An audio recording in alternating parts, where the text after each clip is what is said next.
Talking about rivers again, look at Simfubara, the current governor who has been completely humiliated and pushed out of the running for next year after only one term because he had a disagreement with UK and Tinubu didn't support him. If he had done what people like me suggested last year and had fought back and refused to be part of a political arrangement or party that really wasn't his style, I suspect that now he would be riding high. He'd be a lot more powerful now than he was then, and nobody can come and tell him whether he can run again next year or not. There are plenty of examples in history of people who rebelled or just quietly chose the less obviously powerful path and wound up on top. And I would say the same thing to the Ogoni people who are struggling to display loyalty to APC and saying that they would rather have an Ikwere governor, the one that... Michael, welcome. Oh, everybody, welcome. We're about to get started. They play music, so I'm not fit streamer right now. It doesn't really matter which party they're playing music, so I can't stream it because of the music, you know. What's it called? This their privacy, whatever. Is it privacy now? Whatever. I can't remember. The word doesn't come to me right now. So they're playing music. They never start. So we have it up here. Once they start, then we go switch. I still say that they play me. I maybe never come out since. I can't say make I chill, make I feel the piracy. No, not be piracy.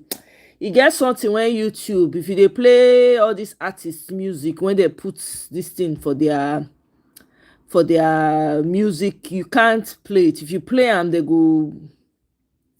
it go against you. Guys, they talk it doesn't come to me right now. But anyway, as soon as they enter, Mona they like, Abemona help me save my voice. Me are not too short today. Abemona they like as soon as they enter. Copyright, God go bless you. Copyright, they'll put copyright, you know. So for TikTok allows it, and you know, and even Twitter, but YouTube, if you play and small like this, if you play and pass a few seconds, they go just bam, they go down copyright. Next you they get email, copyright. I say, I beg you, Mona go sit down and I be me see. I go soon release my own. Mona rest. I beg, I will soon start to sing. So let's just take some. You just go for who you think the best person is. I mean, like me, I'm obedient. Nationally, I want Peter Obi to win every single state.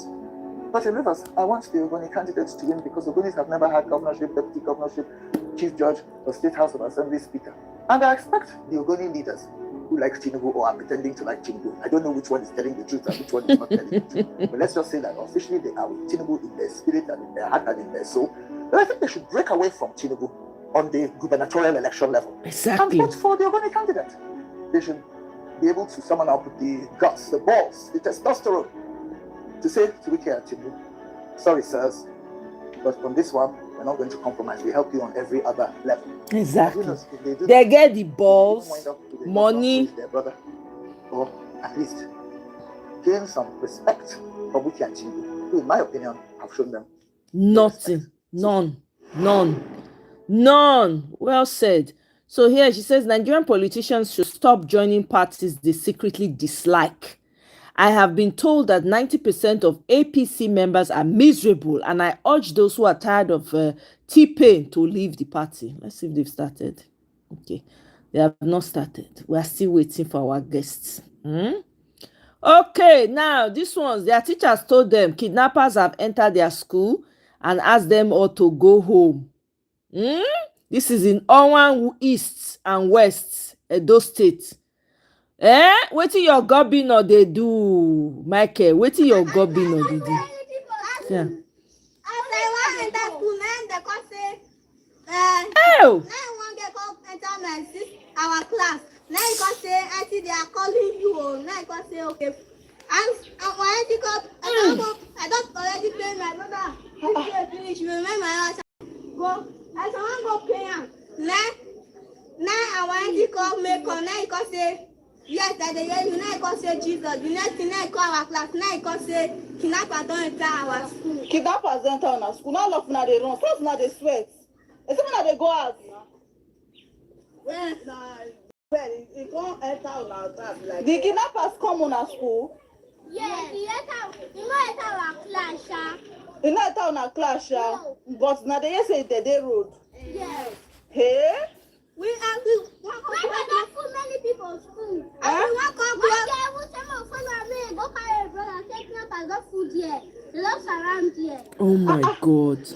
At this age, I don't think I was this coherent too. With the police, they just now we just see police motor. These children don't grow overnight. Eh? God.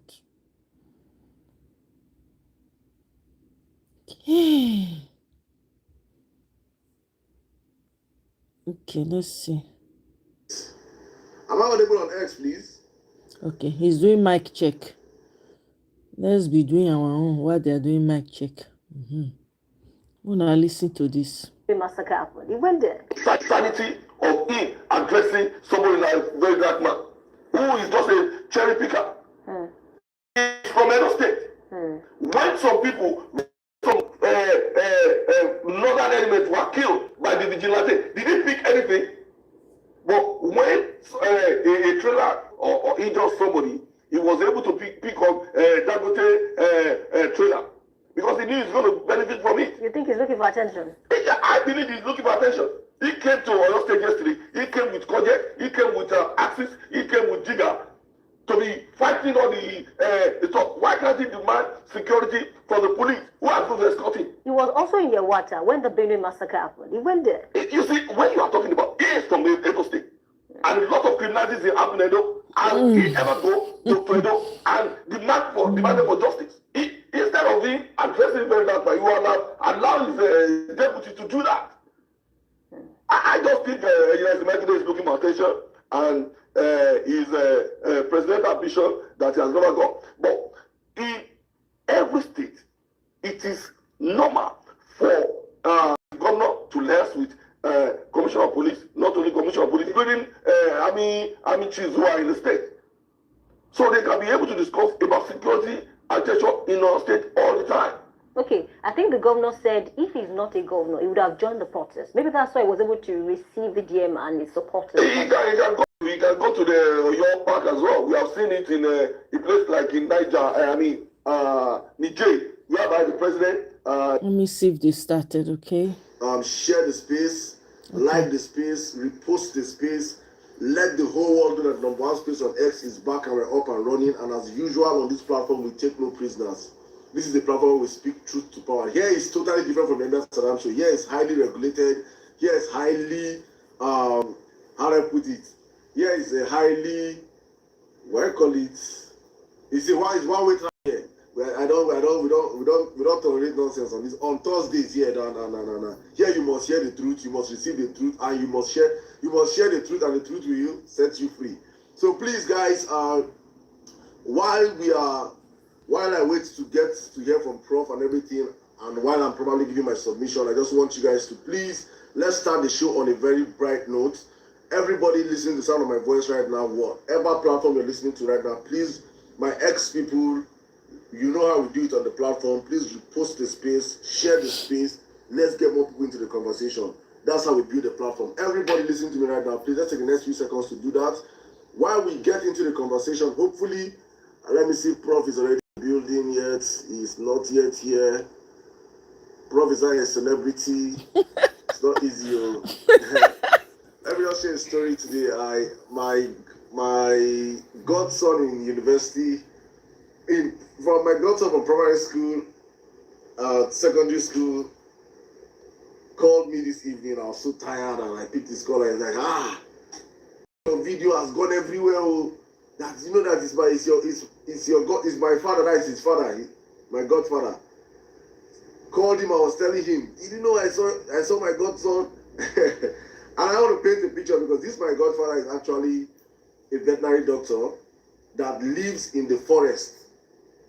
I want you guys to understand, he lives in the forest. So that's why I don't stereotype when I hear about the Fulani herdsmen and all these things. I know my godfather currently is one of the people that he has been treating cattle for Fulani herdsmen for the past 40 years. Wow. So I know I can differentiate between true herdsmen and bandits and terrorists. I understand the distinct, right? There are people that are actually just herdsmen going along their businesses. So that's my godfather. And Please, like as you come in, more na share, like and share. That's how you support me, of the video.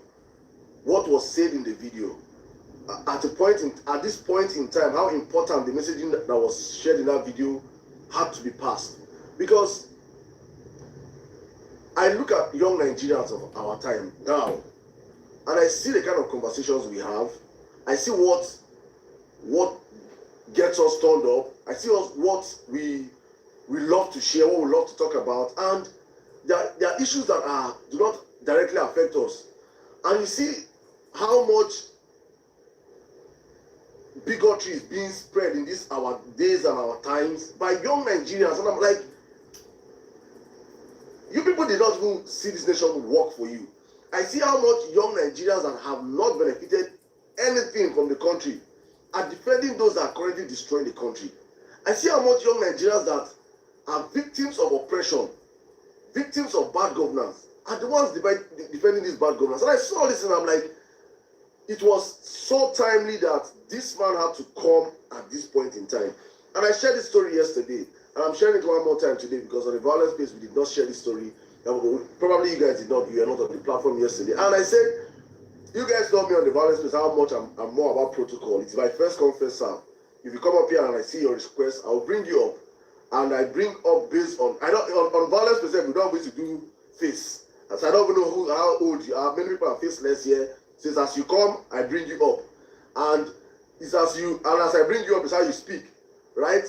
But I make sure I follow the same protocol in all my platforms, because for me, I'm not in Nigeria whereby I know that we respect our elders. Respecting of elders is very vital, it's very important. I don't disrespect my elders, but I don't operate in a system whereby I'll see my elders and they want to bamboozle me even when I know they are wrong. Because we have a culture of protecting the old, even when the old are being stupid or are wrong at something. We just this one is wrong, this one na big man. We worship all these things. So I've tried to unwash myself from that mentality. So that's why on my platforms, no matter how old you are, young you are, if you come, I do it first come, first serve. But something happened on Monday, and after I gave my monologue on the Emir Saddam show, I brought up speakers already. I wanted to give this young man that was the first person I called. If you watch that video, I called the guy. I don't know these people. And I'm like, because on Emir Saddam show, I don't even vet. No matter who you are, no matter where you stand, I bring you up. In fact, I love even engaging Tinubu supporters nowadays because I see the stupidity in them. I love talking to them because I just expose them for what they stand and what they represent. So it's even more fun when I have them. So I don't even vet who is coming up. And I saw this young man. I did not even ask anyone to turn their videos on. It was Abaso, my moderator, that said, any Tinubu supporter coming here on this video. And all of a sudden, everybody on their videos. And I wanted to call a young man that was going to speak first. And this senior man interjected. I was like, please, can he say something? Normally, that irritates my spirit. God knows, if you know me, you know that I don't like when I'm speaking or when I'm calling somebody. If you come in, I don't really change out for you first. I don't have that patience, right? So, as the man did it, something else told me to stop. I just calmed down and I was like, all right, let me hear what's this. I said, who is that? And the man was like, please, can I? And I saw the man get white beards, like, or Professor Wole Soyinka. I was like, I don't go fix that. I know how to respect my guy. I said, okay, please, let me just allow this man. And all of a sudden, that video, I believe, is currently what will change the trajectory going forward because of the kind of information that came out of it, the kind of the stimulation that is currently going through that video, because it actually triggered something. It triggered a generation of people that have benefited from this country and have kept quiet. A set of people that saw Nigeria work for. I was shocked yesterday hearing some things. I was hearing something and I was like, it's a lie. Imagine telling me that you're in university, they come and do your laundry for you. Do you understand? Hey, I was mad yesterday. I was crying. I said, and it was not just saying it. Some of my very well respected brothers came into the show, and they were like collaborating what this man was saying. God. Then they come sweep in our room for that. Then they come do their laundry. The word is corroborate, Saddam. Emir Saddam. The word is corroborate, not collaborate. See me, they check person English as if my own better. I beg you, collaborate. It's correct, Ujari. The one we did for Nigeria now, no worse past all this one. God have mercy. Yes. Thank you. Today I not posted the video actually. So the video is going super viral. In case of you've not watched it, and I was like, I have to invite this man to please come and share this thing again. Come and share this wealth of information with my people on the violence space, please, and for Nigerians to understand. And also, I indulge and I begged our mothers, our fathers that saw Nigeria work.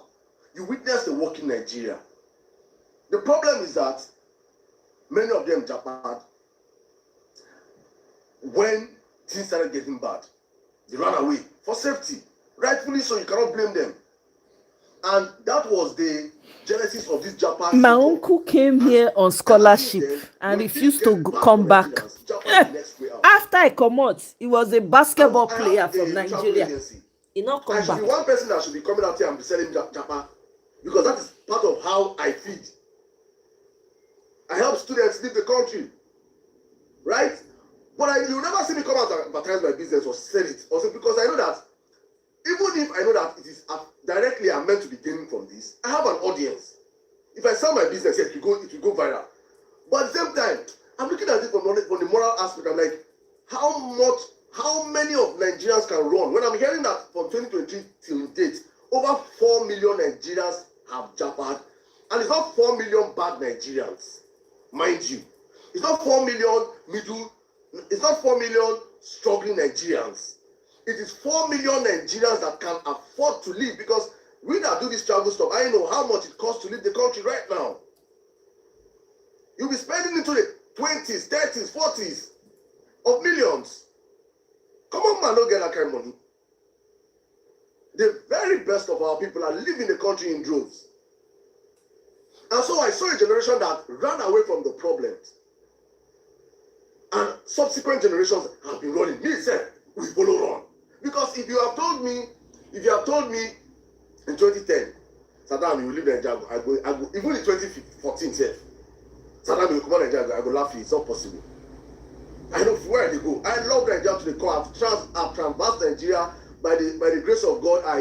I've lived in all the major regions in the country. When I mean live, I've lived months, years in all these regions. I can say vividly how dynamic Nigeria is, how wealthy Nigeria is, how multicultural Nigeria is, how blessed we are as a people, the resources, the human capital, the human capacity. I can give a 10 hours lecture on Nigeria. So telling me Nigeria, you live in Nigeria, I could say that lie. But my experience that I saw firsthand was what pushed me out, that guy. Now who they are alive go fit talk about Nigeria, and I had to go. And so many young Nigerians are already lining up, queuing. That if 2027 doesn't happen, they will run away. That is the reality of our country that we are facing right now, my people. And so it is important for those that actually benefited and experienced a working Nigeria to please be very open. I'm saying it because I'm seeing this, that 2027 is actually a make or mar moment for us. It's either we save our country or we lose it forever. I do not see us coming back from 2027. And I say this because of the quality of people currently. If we by mistake reinforce this quality of this set of leaders in leadership in 2027, we can as well kiss our country goodbye. We will never recover from the damage that will come from these people. We cannot. So this is the last fight for all of us, that we have to put in our everything and our all, and that is exactly what I feel should be triggering you any moment and anytime. So Mr. Page, sir, please, my professor is here. Prof, can you please I don't know. So I'm going to have to plan this very well. Sir, I want you to come on X. So please, sir, so I don't know if you have two devices, sir, please. If you can come on X, I request the mic. I don't know if you've ever, let me bring you up on, please, sir, let me send you the mic first here. I'll send you the mic here first on TikTok. Then I'm going to see if we're going to find a way around. If it's going to stream from TikTok to X, one way or the other. But if you have an X account, I will now direct you on how to come on X and join the conversation, because I would really love you to be here on X also. All right. My guest is here. Sir, can you hear me? Oh yes, I can hear you. Good evening, sir. How are you doing today, my celebrity professor? I hope you have had a great day, sir. Yes, I have a good day. All right, please, yeah, go ahead. I don't know if do you have an X account? I do, but I hardly use it, except if I'm replying Ronald mockery. Oh, okay. So you got reply. But that's what you use most of the time. When you make all those annoying submission, I just reply immediately. I don't know how to link it up, but I thought you should be able to do that. Yeah. So how many devices do you have, please? Today, I have my laptop, my iPad, and my DC. But the laptop and iPad, because I'm supposed to be in a class in few. Let me see now. I'm supposed to be in a class, online class, right? Yeah. So most of those, although they are on a workshop, I'm supposed to be monitoring them from my iPad and be responding to any question they have in the workshop. So I only have my iPhone with me. My iPad without slow your participation. No, it will not. It will not.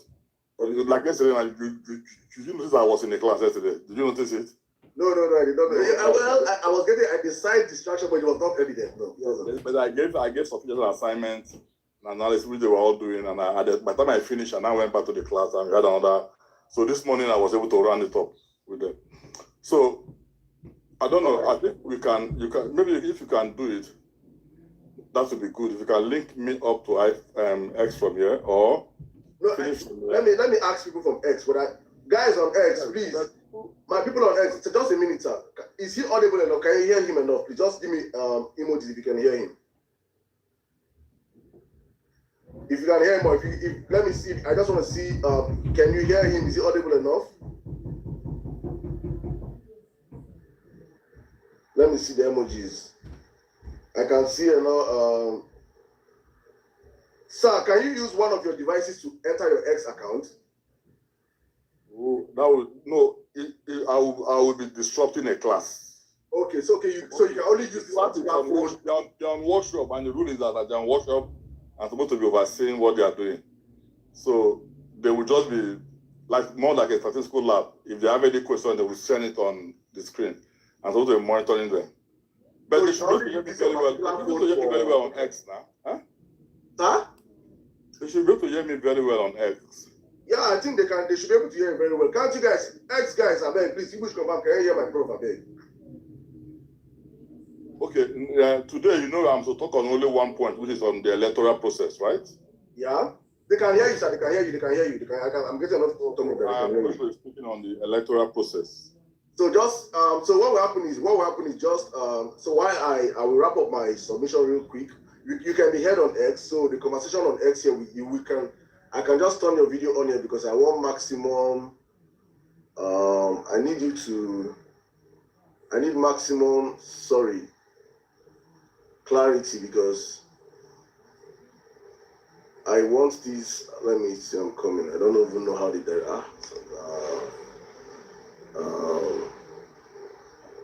multi-guest restart. I'm trying to make sure that I get this right.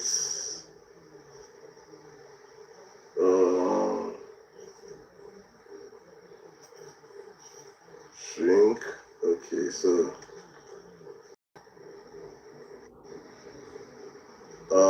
guys, please just give me a minute. Give me a minute while I see how we can do this in a very good way so everybody can be happy. Auto accept, prioritize, allow guest. Abba, so come, there's fire on the mountain.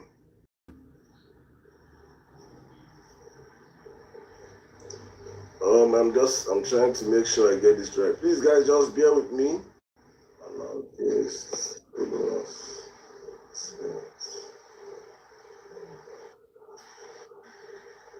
All right, let's just keep the conversation going. So I'm just gonna do this right now. Let me just. People are saying hello, David. I think I have to turn off my fan. My fan is probably making some noise. Okay, I think you must be audible right now. You must be audible right now. So guys, please, please manage with us today. I'm gonna have to improvise. If you have, I'm gonna be making sure that the major speakers will be coming from X. Questions I'll be asked will be coming from X. Sorry, questions to ask will be coming from X. Today will be less of conversation. Please, people on X today, Vawulence space today on X is a very different and special Vawulence space. It's a space where you come to learn. Please, we'll do less talking today and more learning. Less talking, more learning. Probably after Prof's submission, we'll open up the floor for more conversations, right? But we really need to. There's a whole lot of information from this generation that has to be passed on to our generation, and we have to.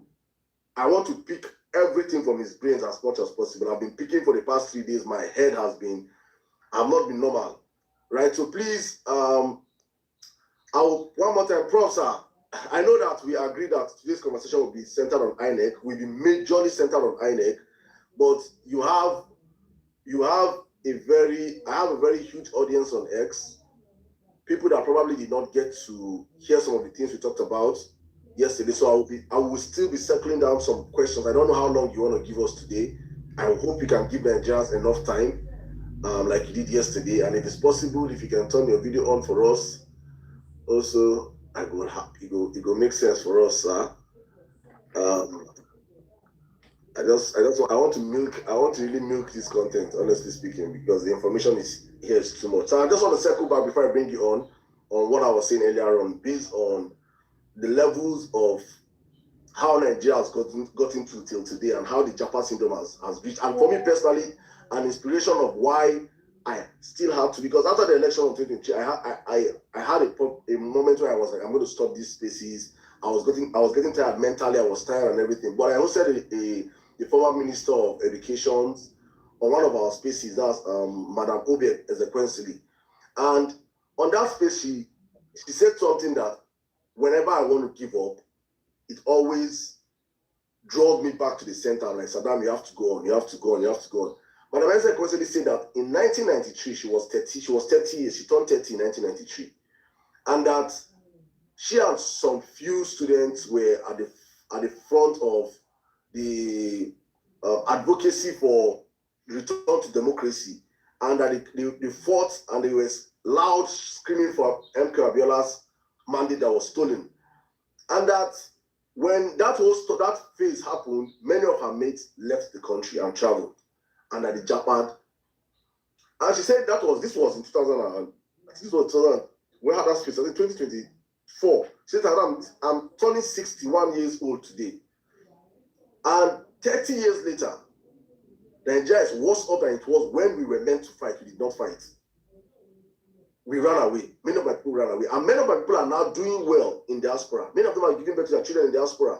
Their children are citizens. Many of them want to come back home, but they can't even come back home because of the nature of how Nigeria is right now. Nigeria is 100 times worse off than it was when they were meant to fight. And she said something that really struck me. And she was like, Saddam, if you people, your generation, do not fight now, if you people keep quiet, you will close your eyes and you wake up 30 years later and Nigeria will be worse off than it is today. Because if you think that things are bad now, things can only get worse. And that is what keeps me up awake every time. When I think of it, that Nigeria can actually get worse. Because when you saw Buhari's regime, you are like, the worst of Nigeria. This is the very worst. We can never get worse than this. Then Tinubu comes in. And Tinubu is doing it like times 20 times of Buhari in less than 3 years. So we can wake up in 15 years' time and Nigeria is almost, people are scrambling, eating themselves to survive. So it is insane. And that for me is what is driving me. So when I met Prof on Monday, and he shared an angle for me that opened me up to understand that there's actually a generation that is currently alive that witnessed a Nigeria that worked, a Nigeria that they could afford to say. I was watching Peter B's video yesterday, and he was saying, you will wake up as a student. Oh my God, have mercy. as a student, he will wake up and board flights. He will drive to the airport, board flights, fly from Lagos to London for weekend, buy goods and come back on Sunday. Fly from Lagos to New York, buy goods as a student. So the generation that actually saw Nigeria work are still very much alive. The painful thing is that they are quiet. And for me, I don't want to curse them. I don't want to curse them. I don't want to insult them, because many of them are now saying, are now speaking up. Because I'm wondering, if you saw these things, why are you silent and watching Nigeria get so bad? Then Prof happened. And actually right now, we are trying to reignite a movement of these silent people that enjoy Nigeria, that they must speak up and be at the forefront of educating young Nigerians to understand that Nigeria actually worked at a point in time. That there were times that the king of Saudi Arabia used to come to University of Ibadan Teaching Hospital for treatment. Those people that witnessed that thing are still alive. It's not in we're not talking about 18th century. People that witnessed those things are still very much alive. It's a sacrilege if we don't fix our country. It's a sacrilege. So for me, it's very important that these conversations do not stop here. So please, guys, if you understand how important what we are doing here is, I just want to indulge you one more time. Please, let's share this live. I don't want Prof to start speaking and this room is still scanty, because for me it is scanty right now. Because I know that people that are meant to hear things are not yet here. So please, guys, I indulge you guys one more time. Wherever you're watching this platform from, wherever you're joining, you're tuning in from, please take the next few seconds to share the space. Prof is already live here. I will bring him up in any minute from now. Right at the top of the hour, I'll bring him up. Just to let's start from the wealth of knowledge and fountain of wisdom from a man. This is actually a professor. Today's professors are rigging elections. And the professors of today actually saw this better Nigeria. That's a painful thing. Many of them, not all of them do. Many of them saw this better Nigeria. Today they are rigging elections for people that witness that better Nigeria, but are disgracing and destroying the country today. And so when I see Nigerians, especially like many of our people focus on Peter B's interview, you see me, I know me now. When I say this all the time, I come out here, I say, we have to start understanding what it means to be a people that actually shape narrative. I don't stress myself watching Peter B's interview anymore. I don't have that. What does Peter B want to tell me that he has not told me for the past, consistently for the past 15 years? People that come out to chat, people that actually support a man that actually licks the microphone. They told him to test the microphone. A man that created the roles of answering questions to other people and call it teamship. A man that is currently destroying the country, and his supporters are actually telling you that this is what he did in Lagos. They are using what he did in the supposed mysteries of what he did in Lagos as a benchmark of why we should vote him back to power. Not what he has done in the past 3 years. The abnormality. So I'll be damned as a person to spend and dissipate my energy at this critical point in time, defending a man that I understand and I know is actually what Nigeria needs right now. So for me, I'm trying to create a new narrative, shift the energies to a place that is more important, which is opening up the eyes of young Nigerians to understand that Nigeria actually worked at a point in time, not 100 years ago, not 50 years ago, some 40-something years ago, some 30-something years ago, Nigeria was working. And the people that benefited it are currently destroying it. People that went to education for free are giving you loans today. And the people that are collecting the loans today, even though the loans is fake, I don't know anybody that collected the loans, are defending the people that destroyed their future. This abnormality has to stop. And that's why voices like Prof is very important in this time and in this season. And I'm begging my mothers and my brothers, my fathers in this room that experienced because if you watched this show at the end of yesterday, something stood out for me. I had 3 senior Nigerians on the platform that had joined Nigeria. They were just talking. I just kept quiet. And I said, please, people should share experience. I'm going to cut that part also and post it because I know that is a very powerful part that Nigeria needs to work. People that, and you will be hearing their experience, and all of them, the funny thing is that all of them are no longer in the country. They're no longer in the country. So please, guys, we have to fix our country. We have to fix our country. Let me bring in Prof right now. Prof, sir, I think I've set the tone for you today. Yesterday, we agreed that we're going to talk on INEC. So let me just expand you. Yeah. Amasol, if you can hear me, please come and join me. Or let me direct you on how I'm going to do this thing so that all of us can be guests. I don't know how allow guest requests, allow co-hosts, multiple guests, restarts, manage moderators, share recording. I don't know why this is the way it is. I'm trying to change the background. Please, guys, on TikTok. So, guys, Prof cannot be with us up here live. So what Prof is going to do is that Prof will be speaking from TikTok. Every questions that I'll be giving priority questions today to our people on X. So please stay with us. He'll be able to. Let's test the mic, please. Let me just start with Tommy. Tommy, can you speak? Let me see if Prof can hear you.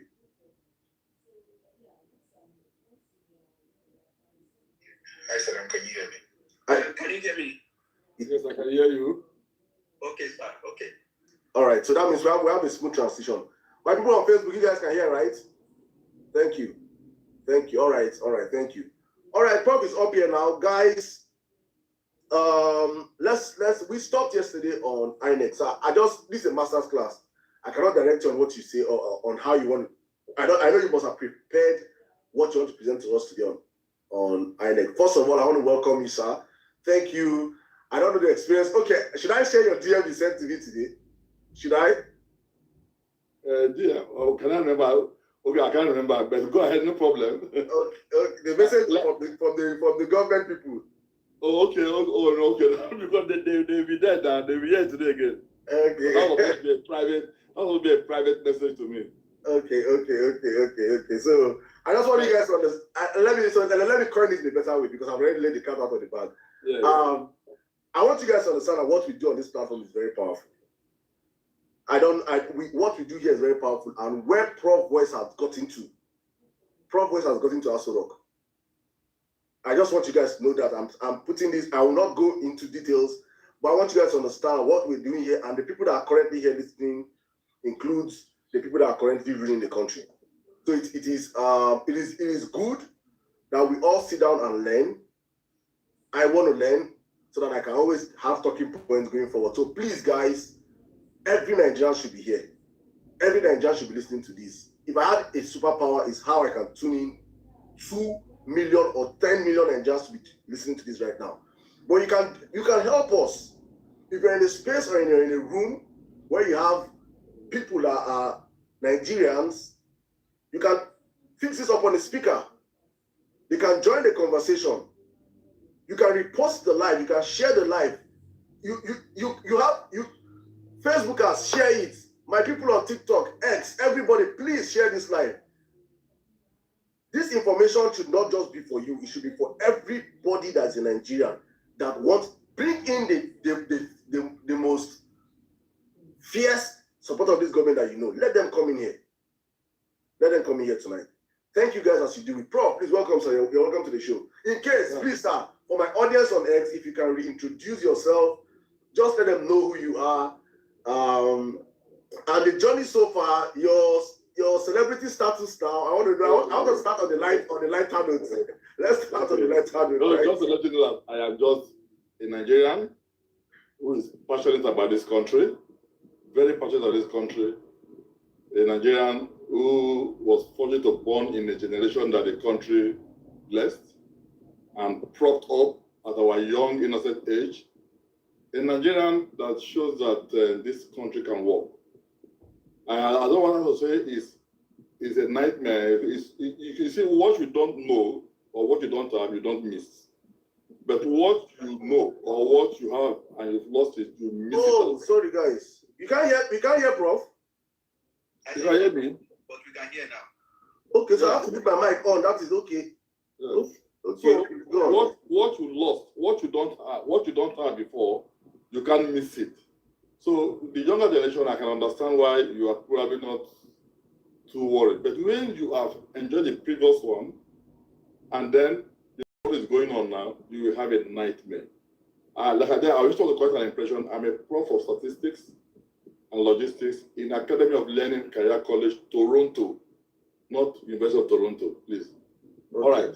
So now, many of my colleagues who asked, I want to let you know, I think one or two of them from CBN said, that solution matrix I gave on subsidy and FX management or letting the dollar to flow. So why I will ask you to cut it and let it go viral. That area where I gave the solution for removal of subsidy, right? Yeah. And the idea of how you manage the foreign exchange, where I think the government has gone wrong and what they should have done right. They said, why did you, that is what they want to look again and see the solution I gave. I think the solution seems to be a bit working for them, and I let them know that what they are thinking they cannot do, they can actually do it. But if you remember what I said yesterday about the issue of removal of subsidy, that it was a bit too hasty. The president knew very well those who are scamming the country. The president is a very brilliant and intelligent man. He knows those who are scamming the country through subsidy. He knows them by name and by address. And when he said immediately subsidy is over, he was actually addressing them. But this is where the mistake is. Which is why it's good to have your committee. They would have told you, don't throw the baby with the bathwater away. You can remove the subsidy without destroying the hope of livelihood of the average Nigerian. That's why I gave you the statistics of consumption of fuel in Pakistan and consumption of fuel in Indonesia, where you have, these are countries with about identical population with us, and they are consuming less than 60% of what we claimed we are consuming, and that is the fraud number one.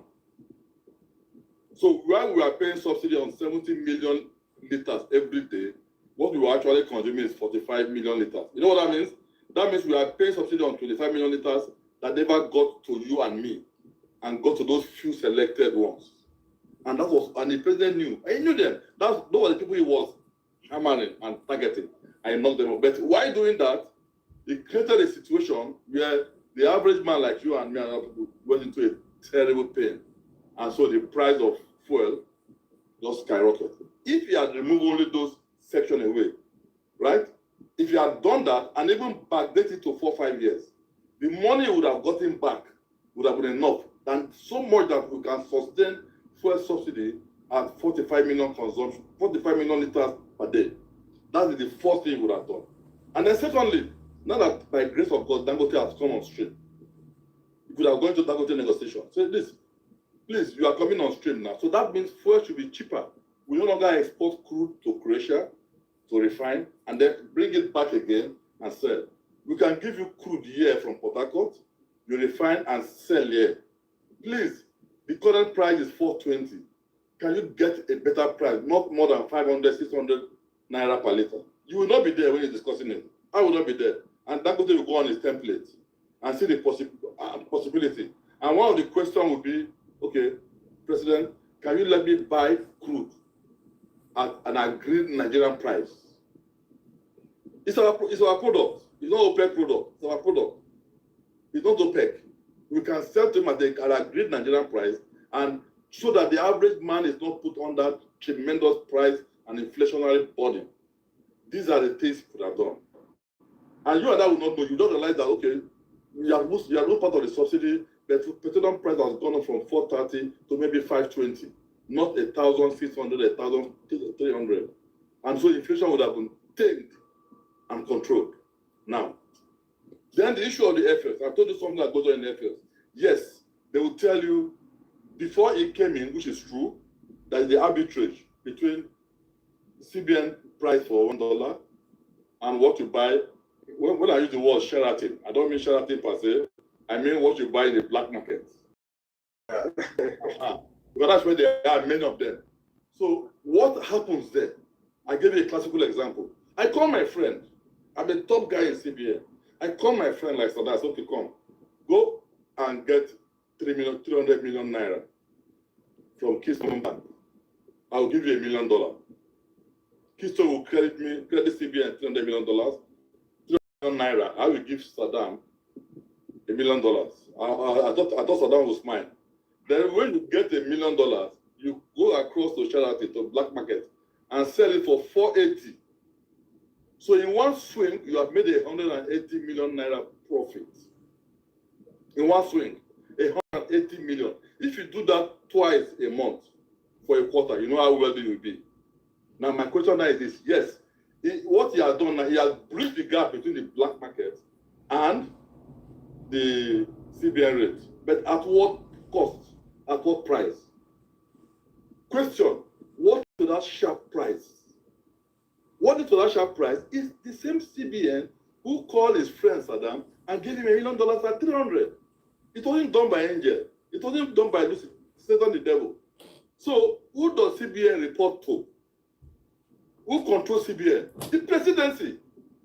So what do? If you have honesty and sincerity, you tell CBN, full stop, including myself, my wife or children, nobody should get dollar at that 300 naira per dollar again. Nobody should get it. And that will still, yes, you will offend so many people, the top guys. Why? Because you are trying to protect the average Nigerian. And once you do that, then you would have defended the currency first level. You would have defended, because it will not crash from 400 naira, 450 naira to a dollar to 2,000 or 1,400. It will not have crashed like that. And you would have stabilized the economy. And once that two are in good shape, then you start doing your reform and other things. People will not, because the major problem we have today is the reckless increase in pricing. Not anybody's fault. Because my brother, if I'm a baker and I run my diesel at $1 million naira a month before my dear president came on power, and now it's costing me 5 million a month, who will bear the brunt? The price of bread. And that's why you have that thing. If I'm a restaurant, who will bear the brunt? The customers who patronize me. If I'm a food seller, the same thing. You can't tell me that, hey, you remove subsidy, but our foreign reserve has gone up by 50 billion. I said, forget it. Go and tell the woman on the street that the bag of rice, which we used to buy for 25,000 naira per bag, is now 100,000 naira per bag. But madam, don't worry, buy it. Our foreign reserve has gone up to 50 billion. Who are you speaking? What language is that? So these are the things you do in leadership. Honesty and sincerity. So I just repeated this now because I'm sure one or two of them are listening. So this is how it's too simple, but you have to be sincere. Sincere in the sense that if you have your brother or your in-law or your sister comes to you to buy $1 million, will you honestly tell her, sorry, my dear, you can't get it at 300 naira per dollar again? You have to get it at the standard rates. You defend your country. Can you do that? That is the power of honesty and sincerity. If you can do that, then the country will be beautiful. So I hope my guys there, okay? I'll give back to you. You can always send me a thing for me to go a little bit deeper. But now let's go to today's one, which is on the electoral process. Now, and I think that is the greatest angle of our political developmental trajectory, our electoral reform. If you listen to what Stalin of USSR said, he said he doesn't like democracy. So you know why? Because all those who vote, they determine nothing. It is those who count the vote that determines everything. I repeat, Stalin of USSR, he said he doesn't like democracy because all of you who vote, you determine nothing. It is the man who collects it in his room and determines everything. Now, that is what he has seen. Now, what are we supposed to do? Is to look at our electoral process and say, how do we make it rig-proof? That is what Nigerians should concern themselves now. How do we make it rig-proof? The moment it becomes rig-proof, my brother, if Tinubu wins the election, you are, even if you don't like him, you'll be forced to congratulate him. Yes. We should make it rig-proof. Question, is it possible? The answer is yes. Again, my generation, come on board. We saw it happen in 1992. Under the office of Professor Humphrey Nwosu. Humphrey Nwosu was commissioned by Babangida to bring a rig-proof electoral process. And you remember by that time we already have 1960 election, 1963 election, we already have 1979 election, we already have 1983 election, rigging. Babangida meant well. So go to your closet, call your colleagues, think of a rig-proof, if possible, for an electoral process, and he came up with option A4. You know what option A4 is? Option A4 is where we all stand in the polling station, we all vote. They will count the vote. Maybe let me use your name. Saddam is contesting against Alex, for instance. Maybe two of you are the main contestants in that polling station. Your pictures are there. People want to vote, we stand behind and they will count the vote. One day, oh, Saddam got 120, Alex got 185, case closed. Right?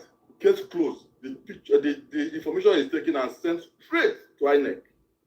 INEC is guiding that. You can't change it. Why? Because it's already been announced to the public. So if you go to their own IREP, then we don't have IREP. If you get to their own board, you'll be looking at your polling station. Yes, I know that Saddam got 120 and Alex got 180. Let's see what is there. Oh, 120, 180.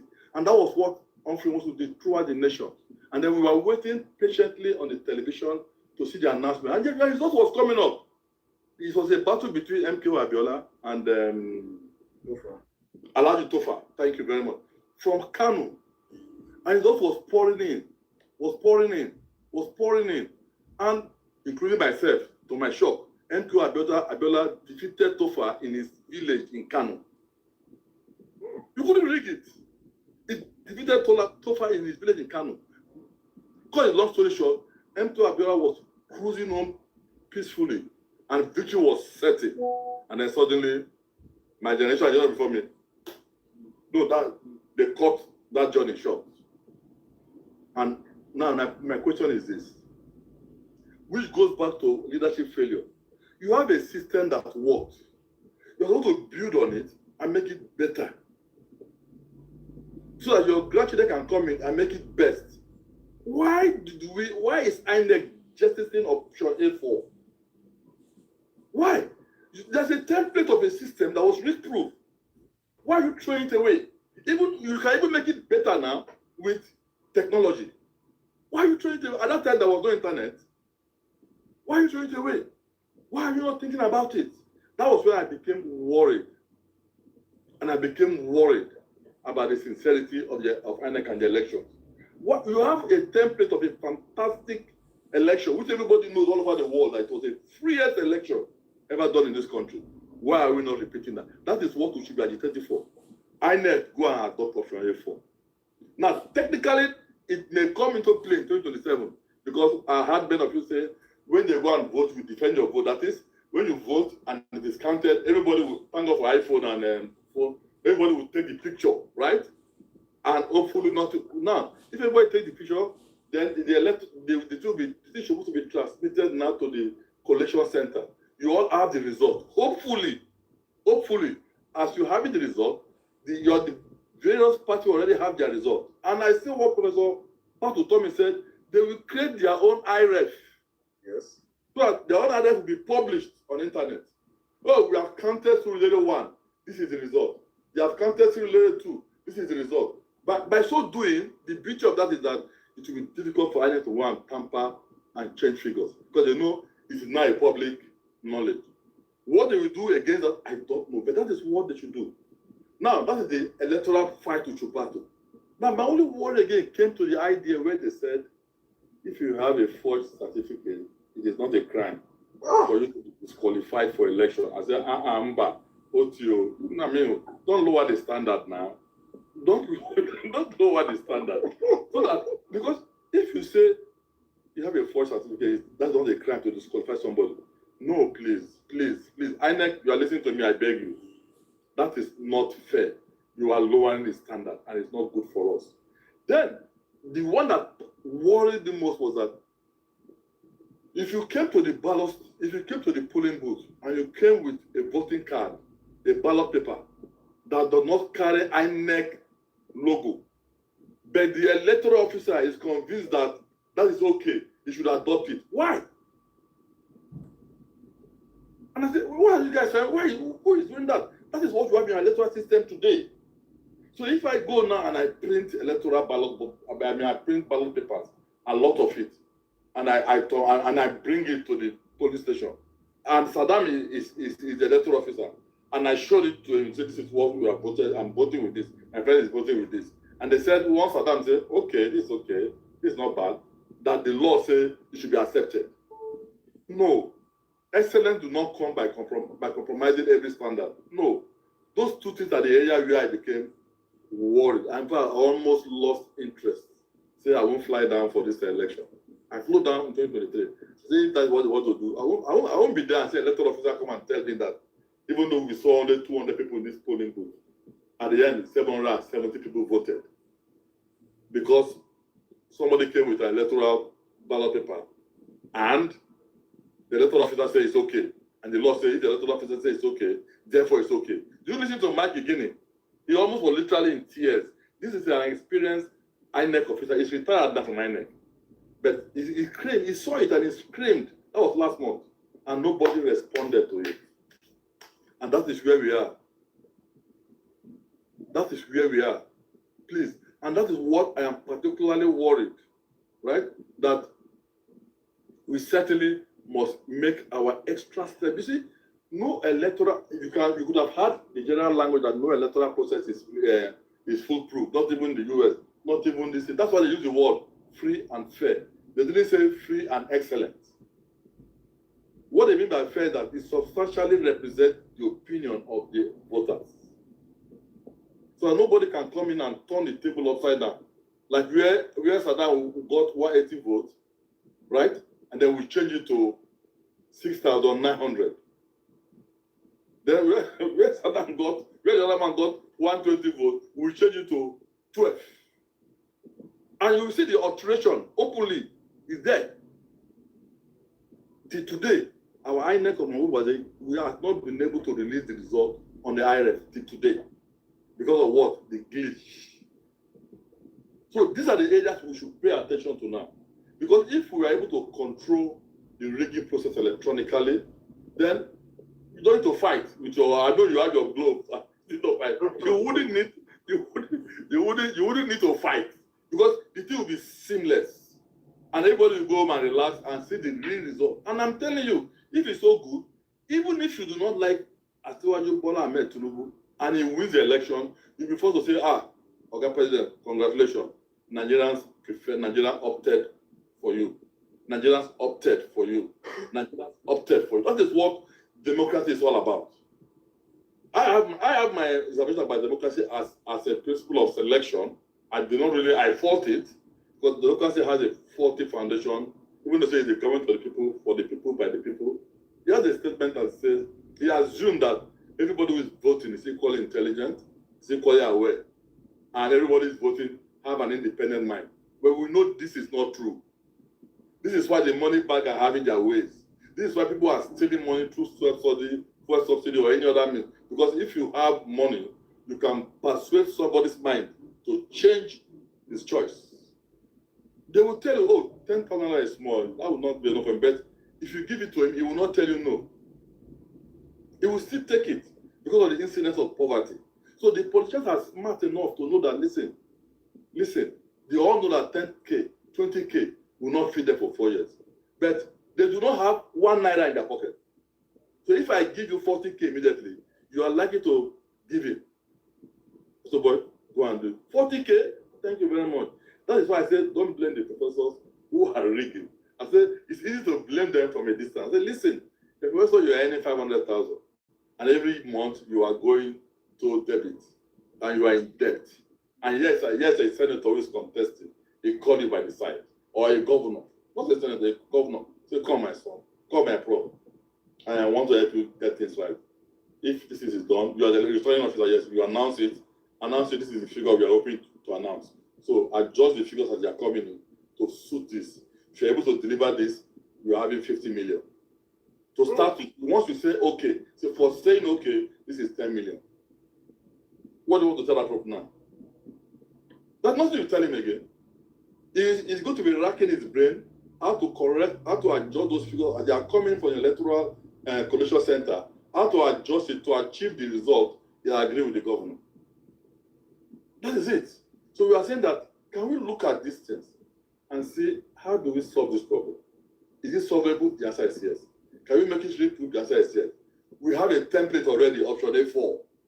Why are we guys running away from a process that yielded the best and the freest election in Africa? Why are you running away from it? That's the question I was asking INEC. Why are you running away from it? Yeah, but I know why you're running away from it. Because if you tell you your honest truth and tell you how naked you are, and the person you don't like might win the election, these are the people, the person the people like. So for that, they kept quiet. Otherwise, we should be building on option A4. We should be building on it in such a way that IT guys will come in, cybersecurity will come in, that when a polling station is voted and they've counted it, it will be released immediately from the polling station to the to the collection center, but again, the same thing straight to the IRF, to the national level. So that you realize that the national level cannot be tampered with. What goes to the collection center is collecting. As it's collecting, it's reflecting. As it's collecting, it's reflecting. When you know that the whole world is looking at you, you be careful. You be very careful. But when you know that you can come up with a game plan, and this is where I want to appeal, a game plan that you can, because when I was one of those who was most motivated, when I heard my boss say, as the election is being counted, as your agent signed the results, you will see it in your IRF, and it will be online real time. I was most excited. Yes. I was most excited. But I never thought that the theory of glitch will come in. So the question is that, what are they thinking of next? What are they thinking of next? That is what we should be thinking of now. What would you think they're not thinking? They are thinking. So you need to think, what would they do next? In which area would they come up next? Can they tamper with the process, even after voting, as it's going to collection center? Can they put their henchman in the collection center to tamper with the figures? That even if we have submitted it, we will tamper with some areas where we know it's not very popular and work on it so that at the end, can they do that? If they can do that, can you have a countermeasure to frustrate that move? That is the question we should be asking ourselves now. Not that you are going to go to position, you are going to stop on them, because we will kill you. No, they're not coming to fight you physically. They won't do that. They won't come and fight you physically. No. They look at your reaction. They have seen your glove you have bought. They want to come and take that glove from you. They will avoid you. They will allow you vote. They will allow you count. Then they will transmit. Then their game will start. So the question is, brothers and sisters, how can you ensure the transmission does not have any glitch so that we have a free and fair electoral process? But that is what I'm interested in. Once the election becomes free and fair, brilliant men and women will begin to come out to contest. Great minds will begin to come out and contest. This country is so blessed. They will come out and they will contest because they know that if I fail, I know I fail. You know why? I know that you are going to vote for me based on what I tell you. So I will work hard on my manifesto. I will work hard on my pedigree.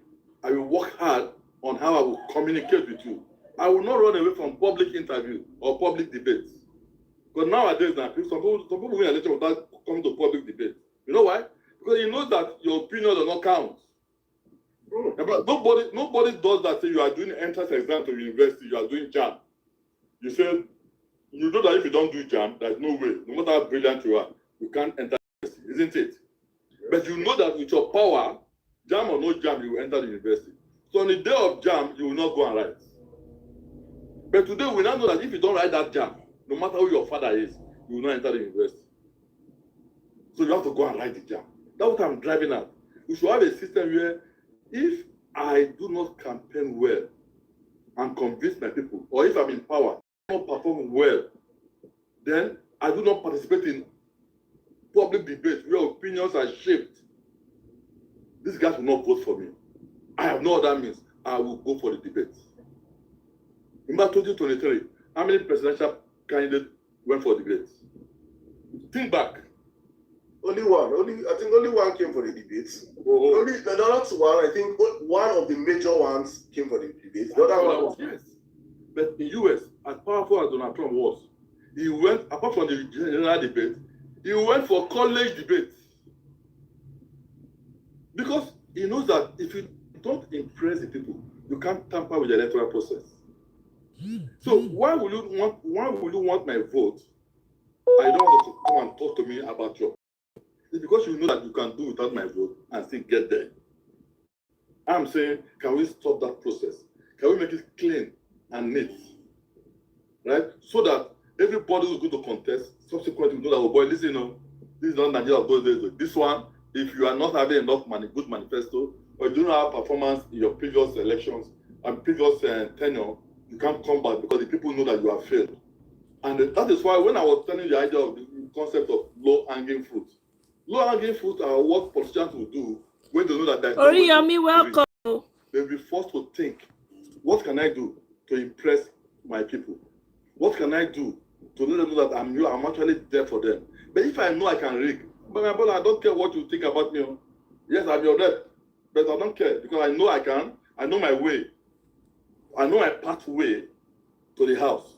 But if I know I have no other pathway, my brother, when the government gives me $500 million for my constituency, I will look for what is the most impactful project I will do that the average man in this community will appreciate me.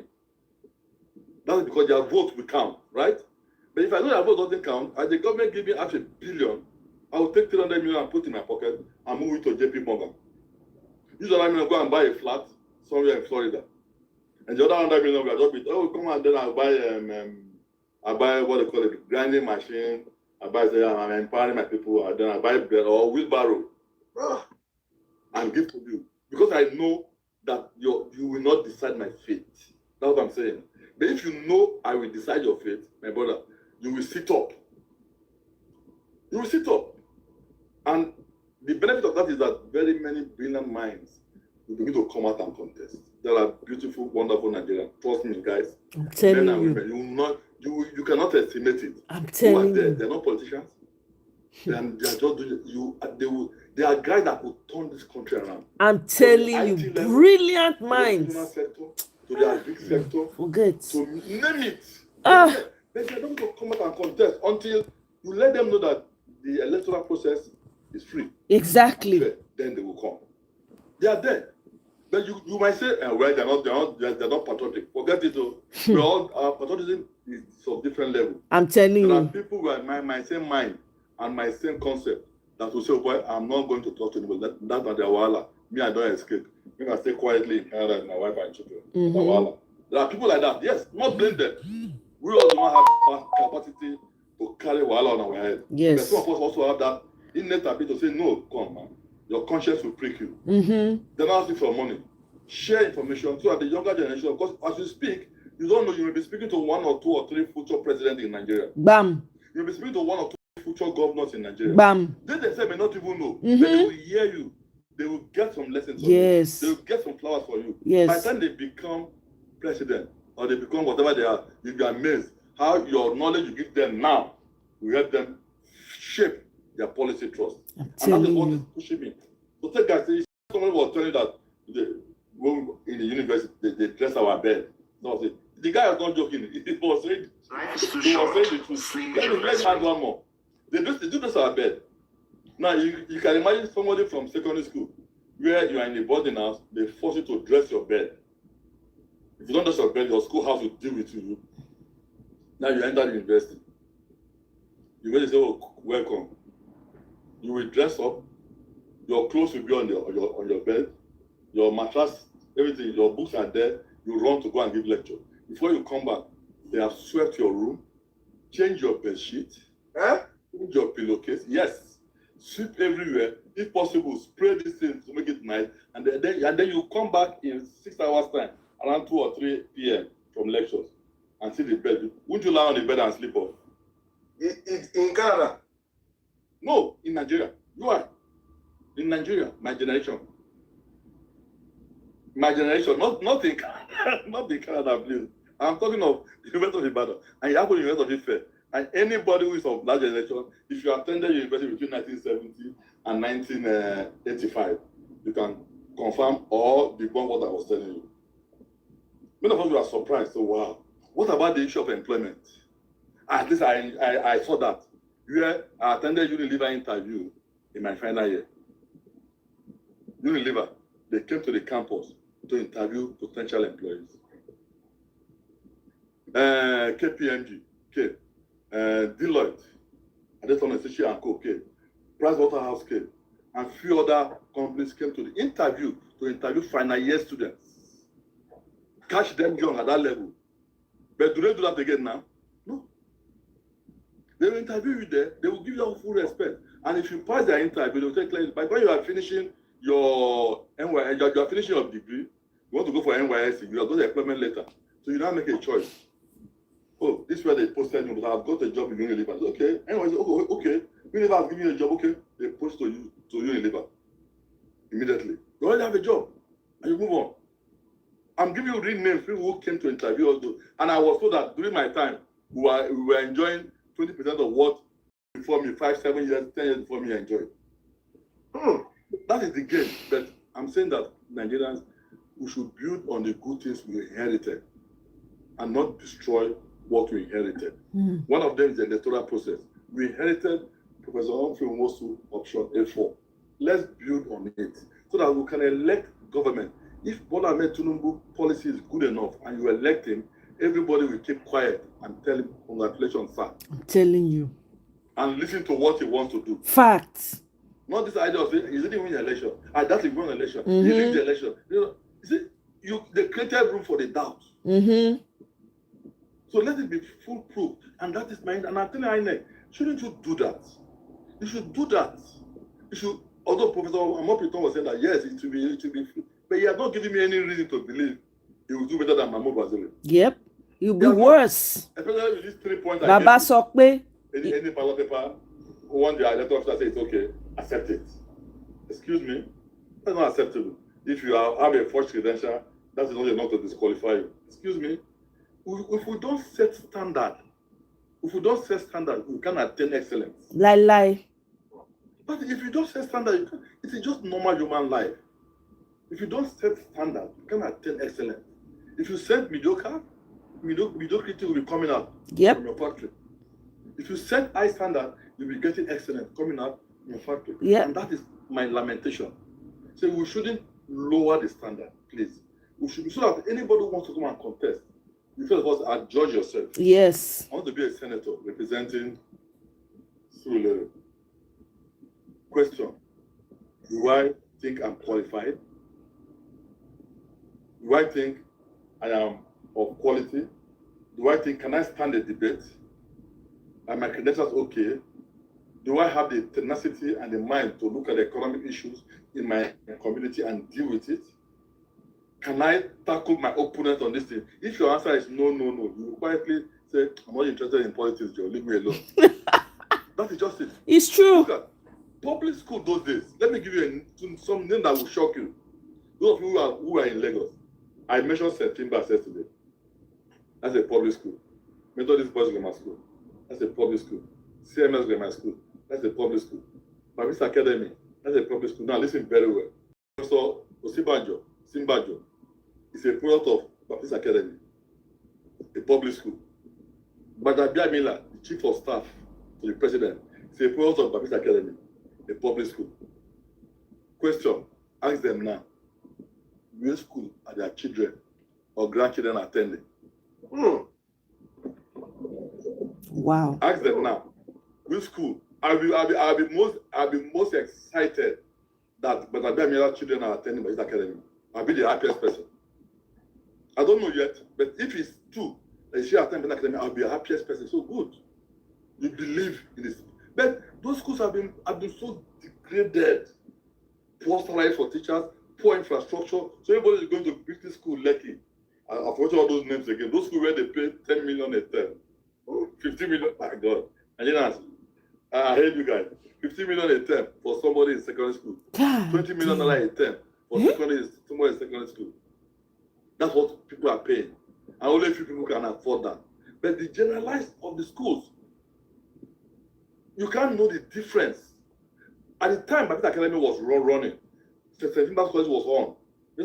These schools are still on. No? We don't know private college. Private college, but we dwarf them completely. You can't even see them. In when you are coming out, for instance, you are having a national debate. They can't beat public school guys. Or a competition in mathematics or physics. You can't beat public school guys. No, you can't beat. Where are you coming from? You can't. Not when you say I'm because of money, your father paid every school fees, therefore you are more intelligent. No. The public school was well catered for. Yes. And the best of the best brain went there to teach. And that is where we are saying we can still get there. We can still get there. It is not late. Guys, it is never late. We can still make it. That's what I said. Look at the names we have today, the brilliant minds. You think Vawulence can attended a private school? Or you think MQ and Biola attended primary school? Look at it, they all attended Abeokuta Grammar School now. Public school. So, sir, these are the things. Thank you very much, sir. So that's my message on the electoral process. All right. I'll open up the floor now for questions because many people are requesting the mic. Don't ask you questions. And I want to, first of all, let me ask you personally, right? From your own personal angle, what do you think went wrong with your generation that they allowed the institutions to collapse to the point where we are today? Greed. You know, I mentioned yesterday, I said there are two virtues of a good leader: honesty and sincerity. These two is what makes up the power of integrity. Honesty and sincerity. What happened to my generation was leadership failure. They failed to get the virtues of honesty and sincerity. Otherwise, how would you have benefited so much and then you become a minister of education or a president, and you will develop a policy that will destroy that same system that built you up from primary to secondary school? Instead of saying, oh boy, if it was like during my time, I want to make it better. So that's what happened in Canada or other countries. I keep telling you that the public school today you have in Canada is so looking so beautiful. I'm sure it wasn't like this 70 years ago. The next generation built on what their fathers did and made it better. So that is what happened to them. It is greed. It is greed, and because they found out that, okay, you know, class distinction is a very terrible disease. Oh, my child is in Corona. My child is in Grand. My child is in Lekki, British Lekki. We are not mentioning for academic excellence. So, you know, if you mention such a thing to a principal or to a teacher, you will almost have a heart attack. Because you know that you are paying his 10 years salary as tuition fee. So what happened with them was greed. Well, if it is not greed, why would you become head of state and damage the public school by establishing a rival to the public school, knowing fully well that you are a custodian of the public fund? If you are purely on your own, this I don't mind. But you have the custody of the public fund in your hand. You damage the public school, embezzle the public fund to build your own private school. That's why I said no, no, no. That is where they got it wrong. And that's what happened to them. Otherwise, I would have thought that. And we need to have a national reorientation. That is what we need, a national reorientation agency that will come in with that campaign. Say, listen, the public school is as good as any private school. Not with mouth. After you have done what I told you yesterday, how to deal with the low-hanging fruit. Deal with the public school. I mean, the public school, private school, and the secondary school. I just told them, go and do the estimate. Calculate the total primary schools in Nigeria today. At worst, you probably get 250,000. And then embark immediately on renovations. Make them of standard. Make them of standard across the country for everybody to enjoy it. Primary school, secondary school, give good salaries and see if things will not turn around. Things will turn around. See if things will not turn around. Things will turn around. But that is the lowest hanging fruit. Once you do that, the Nigerian cycle will change. Nigeria's commitment to the national issue will change. Patriotism will increase. That is what we need to do. All right. That is what we need to do. So my generation, I think, agree what caused it. Thank you very much, sir. So I'm going to open up the floor right now for my people on X. You have said a whole lot, according to INEC, what you think we should do. So I'm going to just open up the floor. I have people are requesting for the mic right now. I'm just going to please, guys, today's space is virtually a space on questions. We have less speaking today. I don't want to have submissions today, please, guys. So just if it's questions you have for the prof, just ask questions. If it's submission after his session, we can have our submission set, right? But for now, let's just have questions. So I'm going to start with my brother Tommy. Tommy, good evening. How are you doing today? Good evening, Professor. Good evening, sir. Sorry, good afternoon from Manitoba. No problem. Good day. I've been listening to Professor since that 16 minutes video. And Emiasana, please permit me to build my question this way because it's regarding the youth and how politics affects us as Nigerians. So I'm one of those people that Nigeria happened to, and to me, I see it as politics happening to me. Why? Because I became blind when I was in Nigeria as a result of an armed robbery attack. And this happened in the so-called Lagos. It happened on a bridge where there's rapid response squad. And I'm wondering, you said there's rapid response squad on this bridge, and what happened to me happened. That's one. Secondly, that's security now. Secondly, is the health sector. How the health sector affected me. When the neglect of the health sector, I was in the hospital after so much. I mean, as serious as pellets damaged my eyes, I was neglected. It was once in a while nurses were coming to treat me. It was my mom that was cleaning my eyes. All the liquid from my eyes was coming out. My eyes got infected. Doctors promised me that they'll come and treat me a week. They didn't come after a month.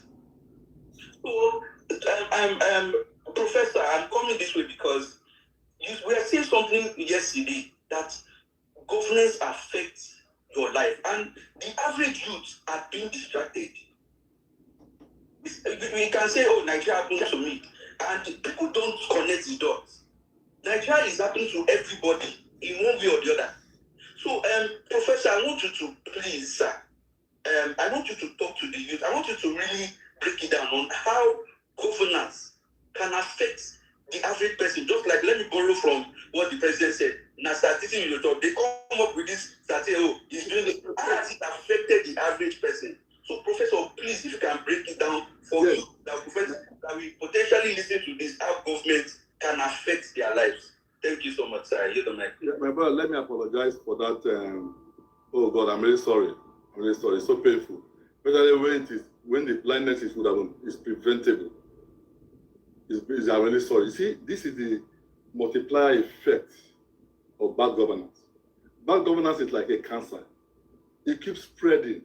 Just the waiting. Good governance is also, it becomes positive. It also keeps spreading. It's two ways. No governance stays static. You see, that is why when they are sick now, what do?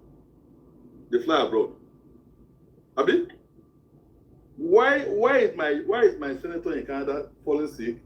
Or my president in Canada, why is he not flying abroad to get treatment? Why wouldn't my prime minister here fly abroad, fly to France to get treatment? Or why wouldn't Trump fall sick and fly to France or fly to UK to get treatment? You know why? Because they became very conscious of themselves, and they developed their own system for themselves. So in other words, there's a gentleman I respect, Ty Solan. You may not have known him. God bless him. The founder of Mayflower College in Kenya. That is the man that will show you. He is with the students in the school. He's the principal of the school. He takes his dinner with them in the college. So when you go to a president who realized that, listen, I am not, if I fall sick today, let's do it this way. We said we could build classical world-class hospitals of 500 beds, two in each geopolitical zone. This hospital will treat heart, will treat kidney, any type of disease, each of them. We have 12 of them across the country, and we can do more. And then when you finish doing it, you commission it. And then you give a promise to the nation, say, this is I'm your president. I did this to tell you I meant well. If I am sick, treat me in one of these hospitals. I am not going to anywhere in France or anything. You are beating your hand and saying that because you know what? You have equipped it, you have flown in Nigerian experts, and they've occupied it. And then you say, if I am sick. Now, the beauty of that is that what happened to my brother now in terms of blindness would not have happened because you would have had efficiency in healthcare delivery. And it goes on. Somebody did it in Oka now, heart clinic, heart surgery. Does he have heart disease? No. That's the honesty and sincerity. I just pray we can get to that level. Because if you feel that, okay, I'm not a governor. Once I have malaria, I will go to London. My wife to London. My children to London. Of course, you will treat with levity every healthcare system you have in the country. But if you said, no, we die here together, I am going to be treated here, I am going nowhere. Just like that. I remember that is the concept of patriotism. That is what our president should exhibit. That's why I lamented it. I said, if our president, I would have pleaded with you, so I beg you. Instead of that 150 billion for private jet, okay, I beg you, let's use it to develop this 12 world-class hospital. And then tell Nigerians, you saw the way I was falling during campaign, and I was sick, I was going to France. After I built this hospital, if I fall sick again, I'm not going anywhere. If I die, I die in this country. Nigerians will say, God, this is a president. This is how you endear yourself to the heart of the people. And that's how they all do it yourself, you can do it. And that was the motivating factor of MK Abiola.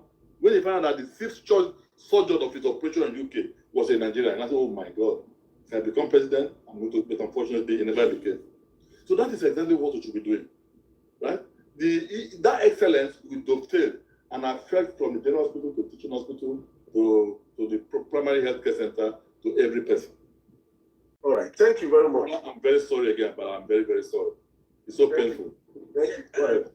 Just to confirm what the professor said, I want to say that when I went to another hospital, that's Eye Foundation at that's Ikeja, they said, just to refer to what professor said, they said if I had come earlier, they would have fixed my right eye. So which means the delay that caused it's inefficiency now.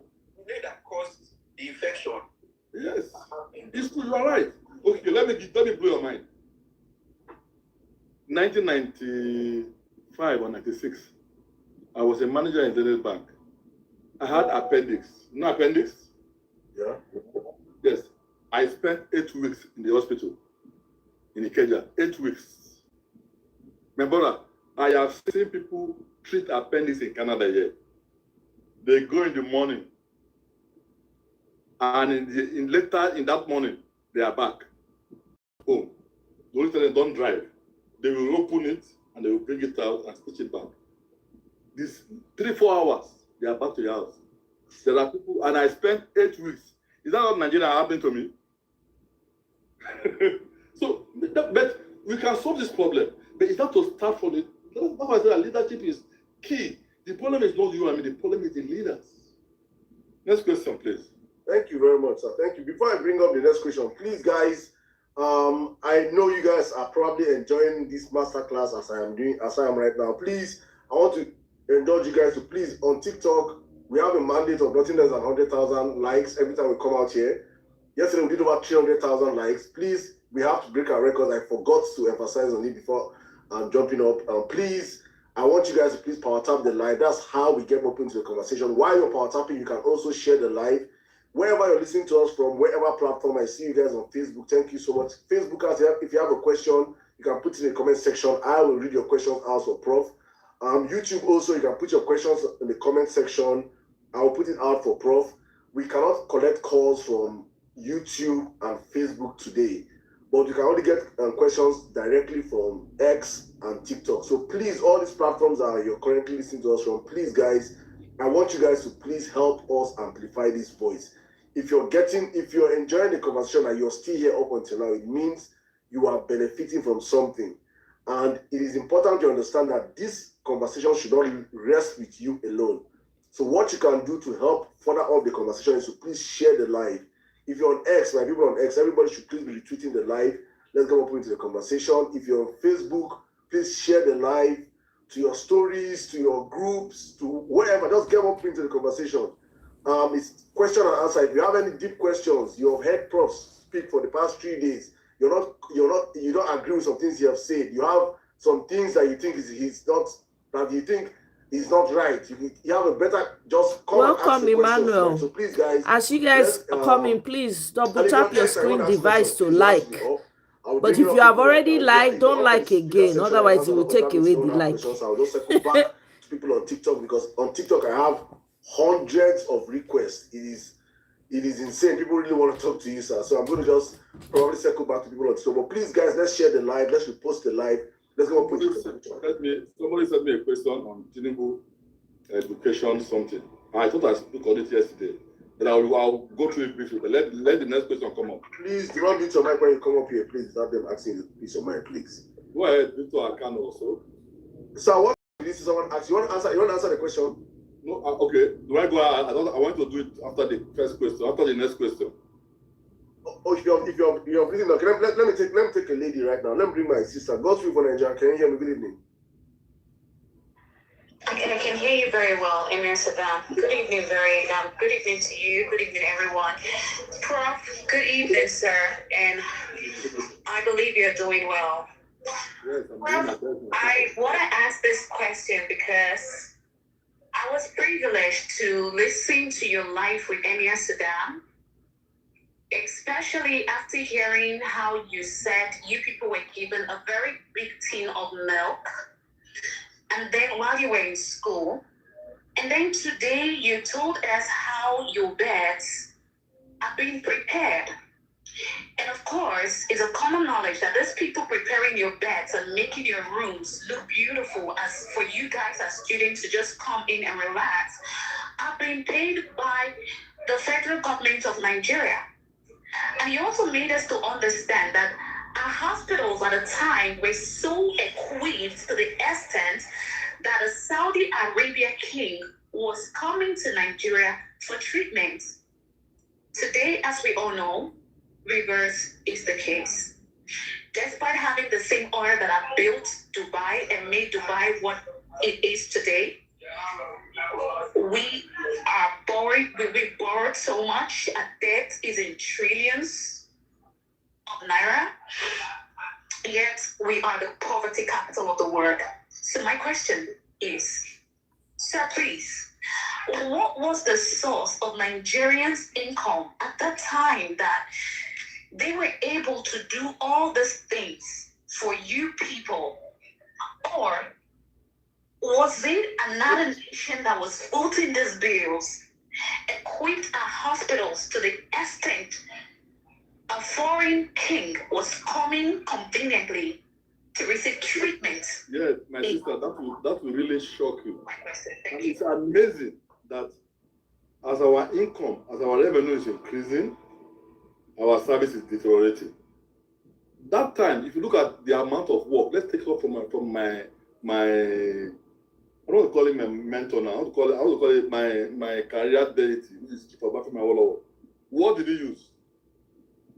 It's cocoa money, not crude oil money. It's cocoa in the western state. Okpara, what did he use? Palm kernel and coal from the eastern region. What did the guys use in the north? Cotton, agriculture, granite pyramid. That's what they used. At the time we came in, okay, at the time I was in school, maybe we still have a bit of those agricultural products plus some earning from oil. But that is not the issue. Is financial discipline and the love for the people. Because if you do not have financial discipline, you can see somebody in the same office, somebody earns 2 million naira every month as salary. Another person earns 300,000 every month as salary. The one with 2 million will come and be begging the one with 300,000 to borrow him money for the next pay because he's broke. You know it happens. The man that earns 2 million a month is trying to ask the man with 300,000 a month to borrow him 20K because he's broke. Financial management, discipline. But discipline is tied to what is your level of love for your citizens. What's your level of love do you have for your citizens? Do you really come to power to serve them? If you really come to power to serve them, I can assure you, our Father in heaven will give you revelatory knowledge on what to do to touch the life of the average person. And I keep telling people this thing. All those things Awolowo did during his time was divine revelatory knowledge from God. This is what to do to touch the average man. This is what to do to touch the average man. You need television at this time to pass information. You need education with scholarship to your children. That is exactly what you do. But you also have the love of the people. That time, our money wasn't that fantastic, but the management of the money was fantastic. It was pragmatic, it was prudent, and it was the love of the people. That's why we get those things done. Because you know that what they did in 86, when the disaster started, IMF told them, and it's so unfortunate, you cannot be feeding your undergraduates. You cannot be subsidizing education, feed them like if you feed them, they come out and become lousy. That was what we were told when they stopped giving us feeding in our final year. I said, God, they stopped giving. It was in my last semester. I learned to eat mama and gari as meal but that was the last period I was leaving. Now, 1 second, please. Okay, my grandson just came in. 1 second, please. That's fine, sir. That's fine. Please, guys, while Prof attend to his grandson, please, all I'll be doing is telling you guys, please repost the live, share the live. Let's go up in the conversation. Our next set of questions will come from TikTok. I'll come back to X again. I'll circle back to X. We'll just be taking the questions from across these whole platforms. But guys, honestly speaking, these past couple of days, I have been blown away by what and how Nigeria used to be. That Nigeria really, some people really enjoy this Nigeria. Do you understand what it means that if you're a university student, you will leave and you wake up in the morning, you go wear your clothes, you go for you will shower, go for lectures. You will come back and find your room swept, your bed dressed. There's free food for. Please, I'm saying this one more time because let me say this again. If you are part of the people that benefited you enjoy this kind of Nigeria, and you're silent now, God will judge you. So what you judge? Let me round up. Please. So what we are trying to do is to say it's not the quantity of money you have that gives you the best of facility. It's the desire to be prudent in the management of the resources you have. Compared to now, we have more resources now. What is left now is not the lack of resources, please. Because you see, let me try and drive home the point.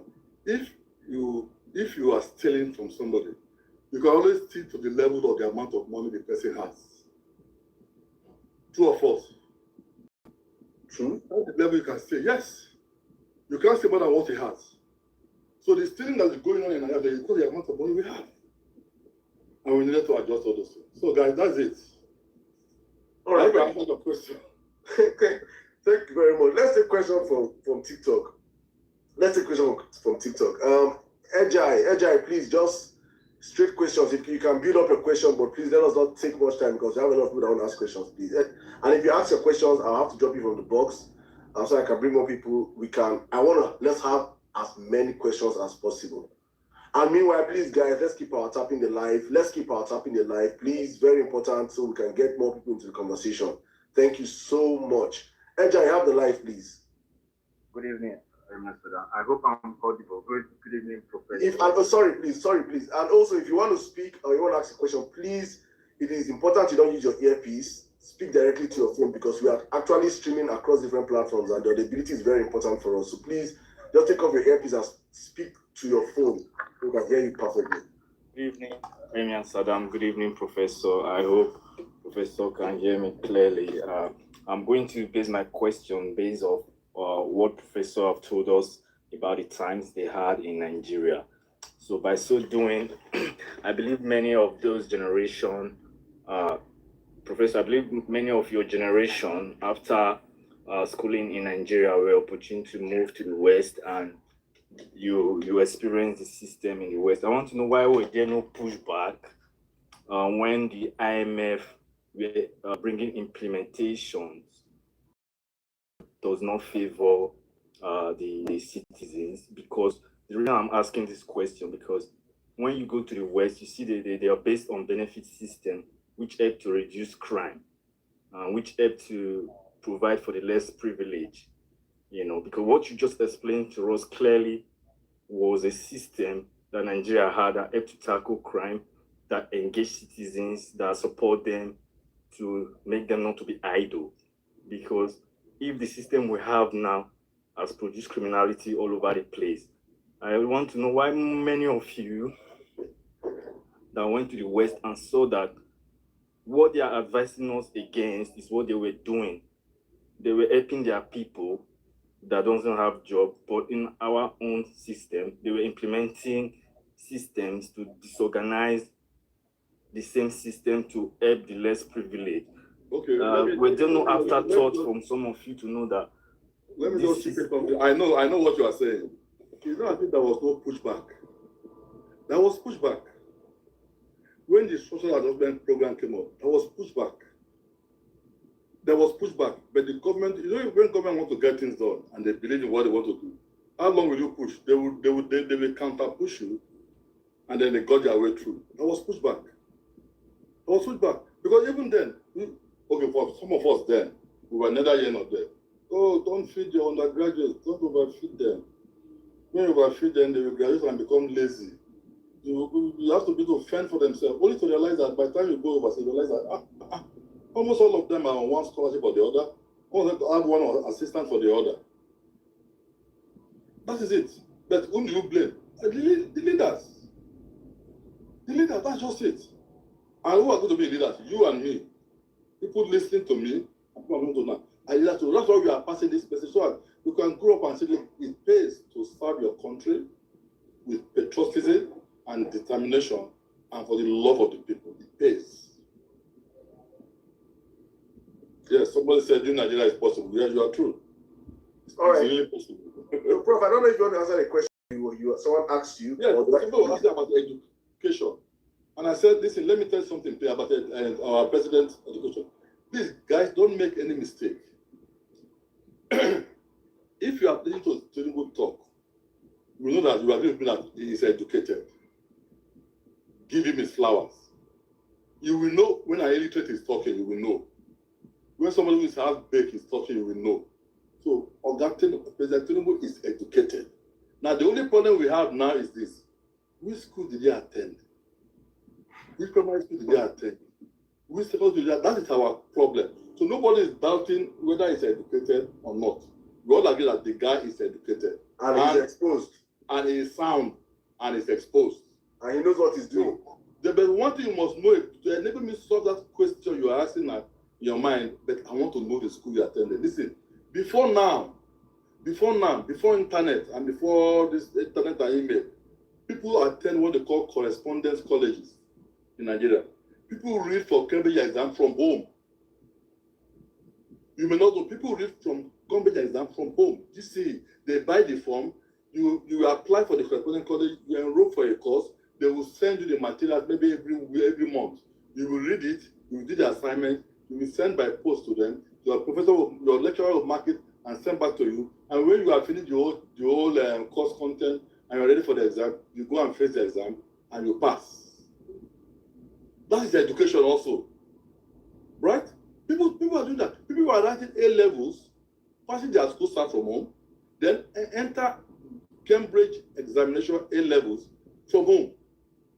And they were passing. So what am I driving at? It is likely that was what he did. Why am I saying that? Because my own father did that. My own dad did that. But I grew up to see my dad being so well educated. He could write well, he could analyze well. And I was asking, okay, Daddy, which school did you attend? He said, no, by the time he came to Lagos, he couldn't write, couldn't read. We attended night, they call it night school. You know those days, night school or evening school. That was high. You know that the standard was high. If you say a primary standard 6 graduates, then it's as good as SS3 now. So, but that was how. So, like my own father now, for instance, like I mentioned, his primary school and secondary school in Nigeria. But I know he's educated. I know he could write very well. I know he could speak very well. Because he told me clearly, he went to night school. So I said, give it to Tinubu. Because why we give it to Tinubu? Is it not? It's a thing of pride. It should be a thing of pride, right? Yes. So I'm saying that give it to, because if you know what you take to study to pass exam, typically in a typical university or college, you come to the university, come to the college, you sit down, and then your professor is teaching. You take the topic and start teaching, start explaining. Say you have questions to ask. The man who is studying at home has no professor in front of him. He takes the book, he studies.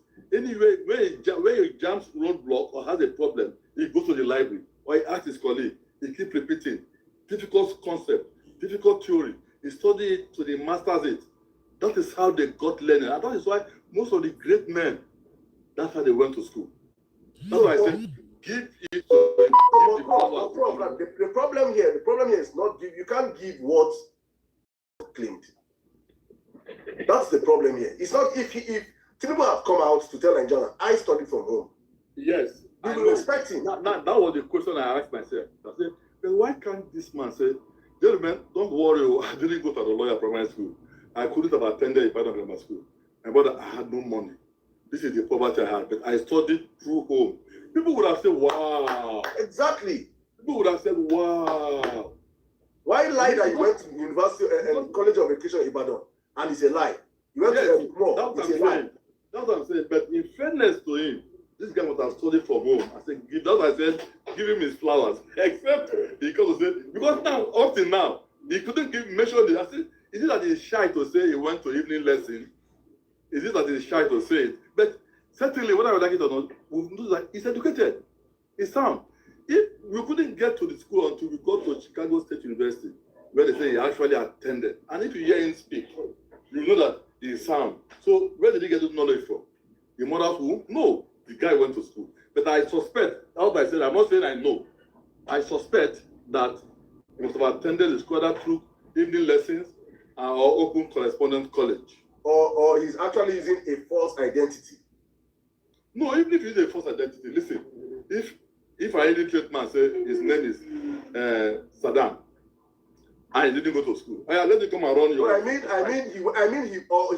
saying is that he went to school, but the identity he used in going to school. Okay, yeah, that's a different ball game.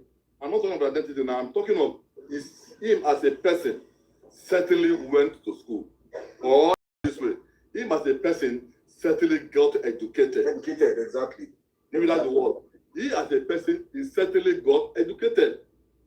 And he got educated very well. And I'm very sure if you couldn't see his classmates here, then he probably would have done it home studies, right? Home study or corresponding college. And if he did that, give this flower to him. Because the only classmate on record, the only classmate that he has brought out is actually an arms dealer. That one is not even a classmate. That one was a member of, he was in Chicago State University, not in the same course with him. But that was in the university, not because the problem was his primary and secondary school. So we have a ghost in the presidency. But let's come to serious conversation. Let me second the mic to thank you, Ejai, for that question. So let's go to, please, as you come up here, that's how we ask questions. Pathfinder, please, you have in a minute, please, you can ask your question, please. Thank you. Yes, good evening, Prof. Good evening. Everyone listening. Mine is a way of contribution, not actually a No, question. please, your contribution is, we can't allow contribution to. Yes, I know. But the question will not sound like a question because I practically do not know anyone who does not understand what Prof has been saying or the problem that we are in Nigeria. All right? If you are waiting for Prof to tell you who you are to vote for or what you are to do at this age and time, sorry, there is something fundamentally wrong somewhere. So, like I said, I'm a Nigerian, full-blooded, I do. I left Nigeria 2023, December 25th, on the Christmas day. I am one person who will never want to leave Nigeria. During the election. Please, please, my brother, I can't bring protocol for you. No, please, you know, like I told you, Saddam, I have some limited time. Exactly. Right? I would like to leave by 5:30, if you don't mind. Please, go ahead. Okay. Just straight to questions, please. So we don't end up, people are here, I have people in their hundreds of ask questions. Please. Just ask a question, I beg you, please. Okay, sorry. If you don't have a question, you can wait. If Prof goes, I open up the floor, then we talk. Okay. Just put your question, please. All right. I do not have a question as it is. Bless you. All right. I have to be very simplistic. Yes. People didn't have question actually. I said they are my. Go ahead. Thank you. Let's just go on to the next person, please. Thank you. Let me come to X. My brother M for Mikey, please. You can help me to ask your question, please.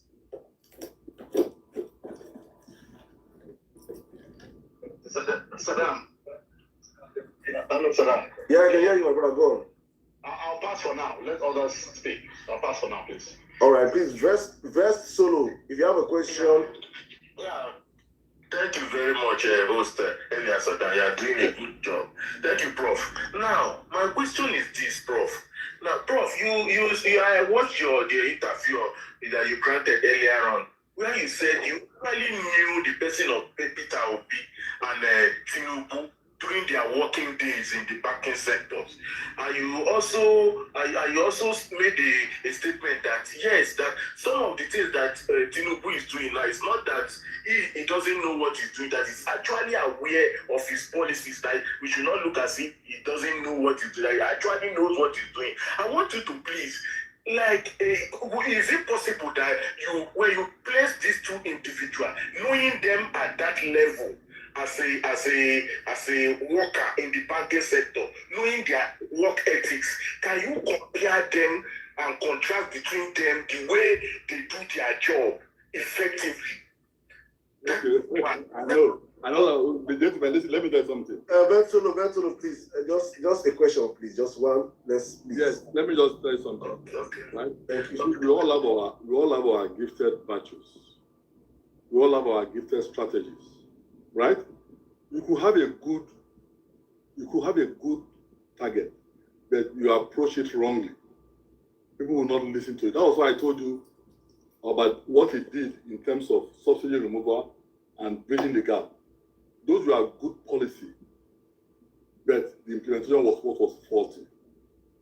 Now I said, if he had an intention to quickly please the people, he will not tamper with the people's live wire, which is PMS, fuel, and the currency. And that there are other simple things he could have done, low-hanging fruit, where the people would have seen it. The blind man would see it and say, this guy is trying. And I gave 2 or 3 examples. One would have been, yes, I'm coming here. You could quickly have tidied up. See, yes, I've seen them in the other iPad. You could have just tidied up the issue of primary school and secondary school alone, nationwide, and then those general hospitals. That alone, if you had done that, most likely Obi would have supported it. Obi would have said, my brother, you try. This one, you get me. I love this. But we are different. And then he's saying that, I know it is tough, but you have to bear it. There's no alternative. I said, no, God, there's alternative. You did not allow people to come close to you to tell you the alternative. Because you restricted yourself to the Lagos boys alone. We could have told you the alternative. Because the alternative is so simple. The 150 billion you use for your private jet, you should have finished those 12 hospitals. That's one. 2, the 15 aircraft you have, sell them off. People would have been clapping for you. And then you money from that, you need to renovate the entire primary and secondary school in the country. Today, he will not be campaigning. Those projects would have been campaigning for him. So that's what I said. So, but now, this is where the competitive analysis we are talking about. If you look at Obi's statement and Obi's judgment and Obi's pedigree, he has that persuasion of honesty and sincerity with a burning desire to do what you have fed the man on the street. Remember he said when he was the Anambra State governor, he had his fleet, his entourage used to be, when he's going to Abuja, they have 6 cars, they have about 20 entourage. Mopo, personal assistant, second secretary, first secretary, and he said, when they get to hotel, because they are not people who invited to Abuja, they stay in the hotel and they will eat more because they are doing nothing. They will eat more and it will cost the state more. I said, come on, this meeting I'm going to Abuja now for a whole day. I'm the person coming to them, not you guys. So he dropped the entire 20 people. Stay behind. It's all about security. When I get to Abuja, I will tell the Commissioner of Police in Abuja, give me an escort. That is prudential management. That is pragmatic leadership. That is what by leadership of the people. Nobody told him that, or maybe somebody told him that he bought the idea. And look at how he decreased his entourage from 12 to 15 cars to 1, the one carrying him. But look at our entourage today. Somebody told me that Tinubu's entourage is about 65 cars. What's 65? His wife entourage is like 90-something cars. No, I did not believe him until that either Tinubu or his wife went on a trip to Port Harcourt. And I took time to count the cars. By the time I counted to 60, I had to stop. I said, then, but why are you doing that? Because you are not paying for the fuel. Because you don't care about the impact on the people. If I ask an alternative, people, security men have to follow me, fire brigade guys will follow me, health guys have to follow me. Because, okay, madam, when you are not first lady, were you not coming to Port Harcourt? How many of this thing follows you? That's the difference between pragmatic leader and a non-pragmatic leader. The issue is about the people. That is just it. It's not about the people. What do I need to do to satisfy the people? And I said, what you need to do is so small. If any of you become a governor tomorrow, my brothers, let me give you a secret. If you become a governor tomorrow, don't come with your brain alone. Tap people around you, ask them, what should I do to satisfy the people? Let them come with projects. You'll be amazed. And you will see that when you follow those things, you see how popular you will be. Don't say, no, I'm the governor. What I decided is fine and nobody can tell me any nonsense. No. What do I do to satisfy? Because to satisfy the people is very small. Very, very small. And when the people are satisfied, man, heaven is your home. And that is all it does. And that is why I see the difference between him and Obi. On his own, look at what he did now. He built healthcare center. Then he built an impressive heart surgery center. Is it because he had a heart disease? No. He saw many of his people have heart problems. They fly abroad for treatment. Then he tackled school of nursing. My first I'm doing now is that why is he so interested in school of nursing? That's my own personal research, so don't worry about that. Why is he so much keen about the school of nursing? Because if you see, he went to school of nursing in Agbo, he touched them. He went to school of nursing in Benin, they cared a lot, he touched them. School of nursing in Sokoto, see, but I can tell you clearly, you know that, I know we had a debate in UI those days. Who owned the patient, the medical doctor or the nurse? In that debate, the nurses won the election, won the debate. That the nurse actually owned the patient. Maybe that's what is guiding him. So it's a case of individual. And I'm saying that if you don't know, if you have a fantastic manifesto, good. But when you get the power, call your people and say, come on. Now I'm in power now. I don't want to labor so much on White Elephant project when my people are dying. You know the examples I give to somebody today, when the person picked on me on the subsidy removal. I say, you know what, it's like you have your child, your 2-year-old child with you, and a scorpion perched on that 2-year-old child. Scorpion. Right in your hand is a sledgehammer. You know a sledgehammer? You are using breaking concrete. Right? Yes, a scorpion perching on your child. Will you take that sledgehammer and hit the scorpion on your child? You will not do it. Why won't you do it? The sledgehammer will actually kill the scorpion, but the sledgehammer would have actually render your child crippled or kill your child. So what do? You will drop the sledgehammer. You will look for a glove to find a way to do what? To hold the scorpion. Or spray something and move the scorpion away and go and treat your child. That is how the issue of subsidy should have been. Yes, I've seen the fraudulent guys stealing our money through subsidy. I am going to carefully deal with them without putting the average Nigerian in jeopardy. That is the analogy I can give for people to understand why I said, yes, what he's doing is right, but he was too much in a hurry. So he ended up throwing the baby and the bath or water away. And now everybody is accusing him, you are a bad governor, look at people are dying, people are now in poverty, we have increased poverty level. Yes, poverty level will increase. But if you care about that poverty level increase, you will not do that. You say, okay, we won't do that. So I don't want to say, I inherited 87 million Nigerians in poverty. If I do it, it will increase. Now it is 140 million. I want to bring it down from 87 to 30 million. So what should I do? Remove this first subsidy, the fraudulent part first, remove it. You would have said 35% of the money. 2, go after those who were involved in it. Let them refund it for the past 4 or 5 years. You save another 35 million of the money. Every money you are borrowing, let it be tied to a project. Gentlemen, you are all complaining of his borrowing. If they told you that, okay, he borrowed 48 billion, and 8 billion is for 12,000 megawatt of solar energy in the country, which will be finished by December this year. 8 billion, that 48 billion. Another 15 billion is what is using to renovate all the private schools and all the public schools, the primary and school in the country, and you are all saying it. Then another 6 billion is what is using to build standardized hospital all over the country. Will you be complaining about the borrowed money? No. Man, let's be honest, you will not. It's because now maybe he has a good intent, but we're not seeing it, and people are saying, oh, come on, man, come on, man, come on, man, come on, man. And then you look at the trajectory of the budget analysis. For 3 years, he has had 55 trillion for infrastructure and had only 3 trillion. 2 trillion. Yes. Why? Why? The next question would have been, okay, let's go to the budget office. How much was released in the name of infrastructure? It cannot be 2 trillion. It cannot be 2 trillion. That's just it, man. Okay, guys. Thank you.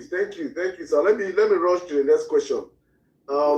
Elite Nurse, please unmute your mic and ask your question, please. Elite Nurse on Twitter, can you hear me? Yes, I can hear you. Thank you very much. Let me answer that. Professor, just a quick question. I wanted to ask, do you see any peaceful way out of this current situation Nigerian youth are in? We're struggling. Ellie, can you please, there's a serious interaction in your background, please. Can you walk that out and come back, please? Okay, give me 1 second. Let me go to my lab. I'll be back in 1 second, please. All right, please, Professor, do that and come back, please. Ellie, please work on your this thing and please come back, please. I will drop you then. Request the mic when you're done with that, please. Meanwhile, guys, please, if you have a question for Prof on any of the platforms, for now we are taking questions directly from callers from X and TikTok. But if you are on YouTube and you have a question for him, please drop your question in the comment section. I will read it out for him. Facebook also, drop your question in the comment section. I'll read it out for him. And on TikTok, guys, please, the request line is crazy. You guys are in your numbers, so I'm going to bring up as many people as possible until how long we can have Prof here. But meanwhile, please, I want you guys to help us. Please, let's repost the live. Let's share the live and power tap, most importantly. Why I'm asking for power tapping is because we have a whole lot of people here on TikTok. Over 700 of people here right now, and the numbers for the likes are astronomically low. The more people interact with the live, the more TikTok pushes us up the FYP. So please, guys, everyone here listening to my voice, please power tap the live so that we can go up the FYP. Thank you so much. Prof will be back to answer questions. I've been getting a whole lot from this conversation so far. I'm just so happy to know that actually that the dream that I'm asking, what I want for Nigeria, the Nigeria that I want today actually happened in the lifetime of some people currently in the country. And what I was saying before Prof came back the last time was, please, if you experience a work in Nigeria, you saw Nigeria work, that you went to university, they were giving you free food. You could fly from Nigeria to London without visa. You could fly from Nigeria to New York without visa. And you are alive today. You witness all these things. Please, this period, you should not be silent. This is the time, because so many young Nigerians of today are so myopic, they are so blinded by tribalism and bigotry that they don't even know that Nigeria actually, that what I'm saying now actually happened. And you guys experienced it. And many of you experienced it and you left the country and you're saying nothing. You went and gave birth to your children abroad. Your children are now foreign citizens, enjoying good life. We're not calling, people are not even talking about that. They don't even know road home again. So they don't know where they come from anymore. Very audible as Prof is doing right now. So I'm going to call on you people, please. I want to hear more of the people. When Prof eventually is done with his question, I want to hear more people that experience come up and speak. Because many of you are in diaspora and you're finding the embers of tribalism back home. You enjoy the work in Nigeria and you sit down in diaspora and you're pushing tribalism, pushing bigotry, making sure your children are growing up in a sensible environment. But the place you came out from, where you enjoyed the benefits of Nigeria, you don't want us to see it. So please, I'm calling on the generation of the 70s, 80s, that saw a working Nigeria, please be audible in this season. We have to fix our country. Prof, welcome back. Let me circle to Mr. Law Priska, please. You have the line. Ask Prof a question in a minute, please.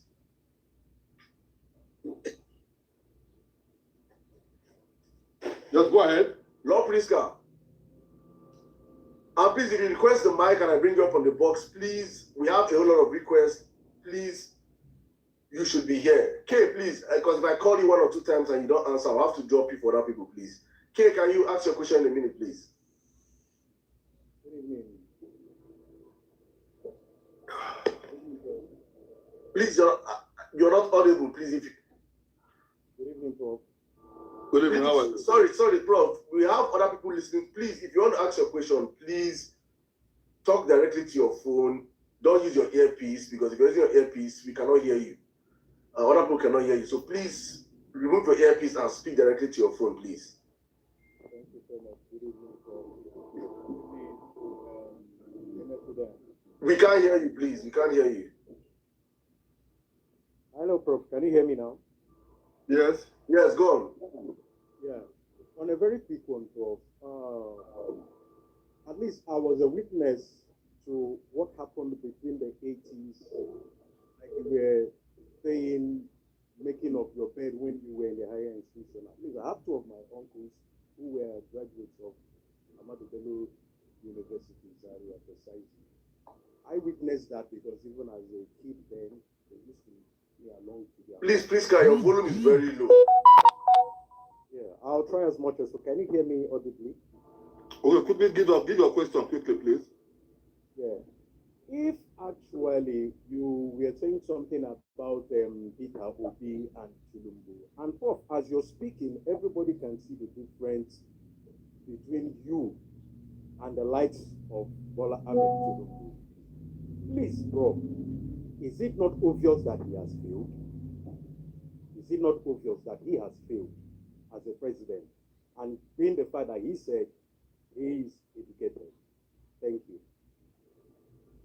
Okay, like somebody, Isaac Odeyemi, asked me, say, if I think it's easy, why don't I go and contest? I sympathize with people like that. Now listen, we were talking about how to get this country forward, so that we can quickly look at where our problem came from, so that we can prevent repeating that same mistake. This is not religion, this is not tribalism. This is pure discourse on the Nigerian survivor. Now, I took my time to look at Tinubu's policy and I dissected it from the issue of health issue, from the issue of economy, the issue of foreign exchange management, the subsidy issue, his approach to governance. And then I now draw the conclusion that, oh, because of where he is coming from, he's not getting this thing right. That is why you and me is feeling negative about it. I said because there are 2 things he made major error: subsidy removal and allowing your currency to be thrown to the dogs. Every country in the world defends its currencies. It's not by error, it's not by design. I'll give you a good example. If you go and buy maybe an item like this, maybe 5 years ago, maybe you bought it for, say, $12. 5 years now, you come back and buy it now. You probably go too much because $12 or $12.50 or $13. It's not by accident. Somebody is there deliberately doing what? Controlling through economic policies and things like that. As much as giving subsidy to even the manufacturer. Yes. Hey, guys, don't increase your price. I beg you. Why don't you increase your price? Say, the charge of my electricity is so high, I can't cope with it. Okay, no, we'll give you a rebate of 50%. We'll give you a rebate here. With these 2 rebates, can you keep your price stable? You say, okay. You will not know, I will not know. But the next day you will find that the price remains stable. No increase. That is what every economy does. But he didn't do that. And now we are bearing the pain. And many of you say, he has failed. He has failed. Fine, it's your judgment. It's democracy, freedom of speech. And I hear you clean and clear. And I took my time to tell him, this is where I think, sir, you made fatal errors. Some say maybe he was excited being a president. That's why he announced subsidy is gone. No, not excitement. What happened is that he was dealing a ruthless blow to the subsidy scammers. But while doing a ruthless blow, he ended up giving a deeper blow to his people. It's like the man who saw a scorpion perching on his child's body, and he had a sledgehammer, and you carelessly want to hit the scorpion. You don't care where the scorpion is, and you will hit the scorpion. You will kill the scorpion, no, but you would have ended up killing that child. I don't know what happened. But a smarter person would have said, no, I will kill the scorpion, but my child must live. Look for other means to pull the scorpion away. Get your child treated, and then you cannot throw the scorpion in a hot fire. That is the difference between what he's doing, right? So because in an election like this, in a discussion like this, people are allowed to make their choice. I have given you so much fact to guide your judgment. And I've also told you the reason why many professors also fall for the bribery at the election center. I also told you many reasons how it could make a difference. And I was happy that 2 or 3 respondents called and said, you can make a difference. If only you could have made a difference, because this is what you need. It's not about, I'm in power now. Look at, for instance, let me give you another example again. Why should his son be moving around with a 40 people security guards? He doesn't need all those things now. Why should the wife be moving around with 65, 60, 70 motorcade? These are the things that shows you that you are far from the people. And that's why people are saying that you are failed, you are failed, you are failed, you are failed. Now, this is the struggle we are having now. This is the struggle we are having. Nobody is doubting that he has performed below expectation, no question about that. For me, I was confident that any of them will win, provided it would be or Tinubu. My fear was Atiku. You know why? Well, I think if Atiku win, he will not do better than Buhari, for obvious reason. So, but I was confident that if Tinubu wins, or any one of them will do better than Buhari. Now, in fairness to Tinubu now, his performance is better than Buhari's own. But it's just that he made a fatal error that is making his effort look useless. Because there's no any person, if I buy rice at 35,000 naira per 50 kilogram, now I'm buying 100 naira. That is how the common man will measure you. That's how they will measure you. They are not going to measure you that, okay, now there is no much fuel pure on the ground, and there's not much of, our reserve has gone from 13 billion to 50 billion. The common man does not have the sophisticated economy to appreciate that. What the common man knows that the money I'm taking home, 70,000 naira a month, can actually take me home. Because fuel is still okay. Because food is still reasonable, okay. Because my kids can attend the public school, which is decent now and nice now, and they are well treated. I don't have to go and borrow money to put my child in a private school. These are the things the common man will use to assess you. That is why when you are in power, including the man who has the question now, don't run away from the common man. Ask them, what will I do to touch the life of the average person? They will give you lists, but the lists are so small in terms of value of naira to spend. That is why people call him failure, because he has actually hit people below belt, and people are feeling the pain. 4 million at Japa between 2024 and date in Nigeria. 4 million, not 4 million Amajiris.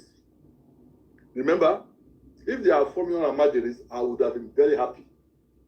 There are 4 million highly skilled Nigerians, doctors, nurses, pharmacists, graduates, engineers, architects, lawyers. They were not trained by US or Canada or UK, but they are here now. To do what? To put that same service to a country that never trained them. We that trained them, we are now being deprived of it. That is the price you pay when you take such, make such policies without considering the average man. So next question, please. Let's go. 4 million Nigerians have jumped out in the space of, this is exodus. You know there are countries today, right, who has 4 million in population. Yes. You know that? Yes. So a full country has left the country. Hey! Tinubu is a calamity. Tinubu is a... let me bring someone from TikTok, from X, sorry. Yeah. Tate Crypto, please unmute and ask your question in a minute, please. Okay. Good evening, everyone. Good evening, Saddam. I don't know if you can hear me. Yeah, audible, go on, please. Okay. I want to make my question very simple. Because, we are already in the mess. So, I think the major question today should be, how do we go out of this mess? Especially when we know that we are still going to have a massive voter suppression. And so much people will be disenfranchised on the election day, despite the mass mobilization and every other thing that the current government is going to give a massive regime and all this. So my question is to Prof, like someone who have lived in a Western country where you've seen the modus operandi of the electoral processes over there, how do you think, or what do you think we have to do to avert this situation of INEC rigging and this vote suppression? And how do you think that we will bring Nigeria politics to this global spotlight, that at least we make this our band leaders to feel pressure from the external media or the international personnel, maybe to threaten them with sanctions if they don't conduct free and fair election? Like, what do you think that we do to avert this situation? Because what has already been done. Oh, I understand you. That idea of threatening international media, that will not work. But international media did not cause a problem. They only come to report what they are saying. But I understand what you are saying. The ball is in our court. I spoke earlier on about the electoral process. That is what we should be challenging and interrogating our electoral process now. This is how it will go. Is there any place where they can maneuver it and manipulate the figures? That is what we should be looking at now. Because remember, they said they will count you will vote and it will be counted. And when it's counted, all the agents will snap picture of the vote. But we now know that that is not enough. Oh, sorry, please, bro. Can you start again, please? They did not, please. Oh, I said I took off on the issue of the electoral process. I said, you know the electoral process. That is what we should interrogate first. Look at the whole process, the electoral process, from the beginning, when the voter comes to the polling booth, to when the result is announced by INEC. Look at the process. And look at where you think there likes to be a spot that will anchor manipulation. That is what you and I should be doing. And the younger ones than me should be doing now. At what point, if you remember, including me, I'm not blaming anybody, I was excited. And Professor Mahmoud Wajid said, guys, we have a new technology on ground. IRF, digital, we are going digital all the while. Once you voted in the polling booth, the vote is counted. Every agent of any party is allowed to snap picture of the result. And then you upload into IRF. And then as you upload into IRF, you'll be seeing it. The Surulere 1 has arrived. This is the result. Surulere 2 has arrived. This is the cumulative result. Surulere 3. And then when you go to Kitty, you see it again. It's just coming in that way. And we were all excited. But nobody questioned what happened if there's a glitch. We assume everything to be easy. And indeed, that was no glitch. Because the same day they had the senatorial election, senatorial went through, but when it comes to the presidential election, that was a glitch. So it is now left for you and me to say, let's interrogate the electoral process. Let us interrogate it very well. If this thing is counted here, and we all take pictures, and it goes to the collation center, what happens in the collation center? Will we be allowed to go to the collation center to see how it is being collated? Because you only have the result of your polling station. In the collation center, you will probably have result of you can have collation center 1 for 10 local government, collation center 2, 5 local government, the final collation center 3, 10 local government, making 25. Okay, how do we ensure that what we have done gets to the collation center 1 and it is collated and we are able to see it, that nobody is adding 120 to make it 1,120. Nobody, because it's so easy to rig electronically too. Nobody's adding nobody is going to mess up with the process. How do we do that? So that by the time the collection center is collecting its data, then because as you are collecting it, it's supposed to be appearing on IREC. But we have seen now that IREC could have a glitch.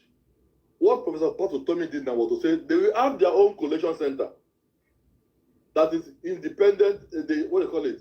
The collection of parties, independent parties. So they will have their own collection center. In other words, they will have their own IREF so that it will be released. But I know that if I was president, no, I won't do that. But I know that the president can kill that. Now you kill it. They'll go to court. And court will say, nobody other than INEC should release any result before INEC releases it. But that is now court. We are not subjected to the Nigerian court. No, I'm saying that by the time they do that, the particular thing do it in your room or anywhere, what they apply to do, what the opposing party are trying to do is to have a viewing center, a big viewing center, where you can all come and see it, and then you can see the real result. Then while you after seeing it, you wait for INEC. But I'm saying that court can ban that.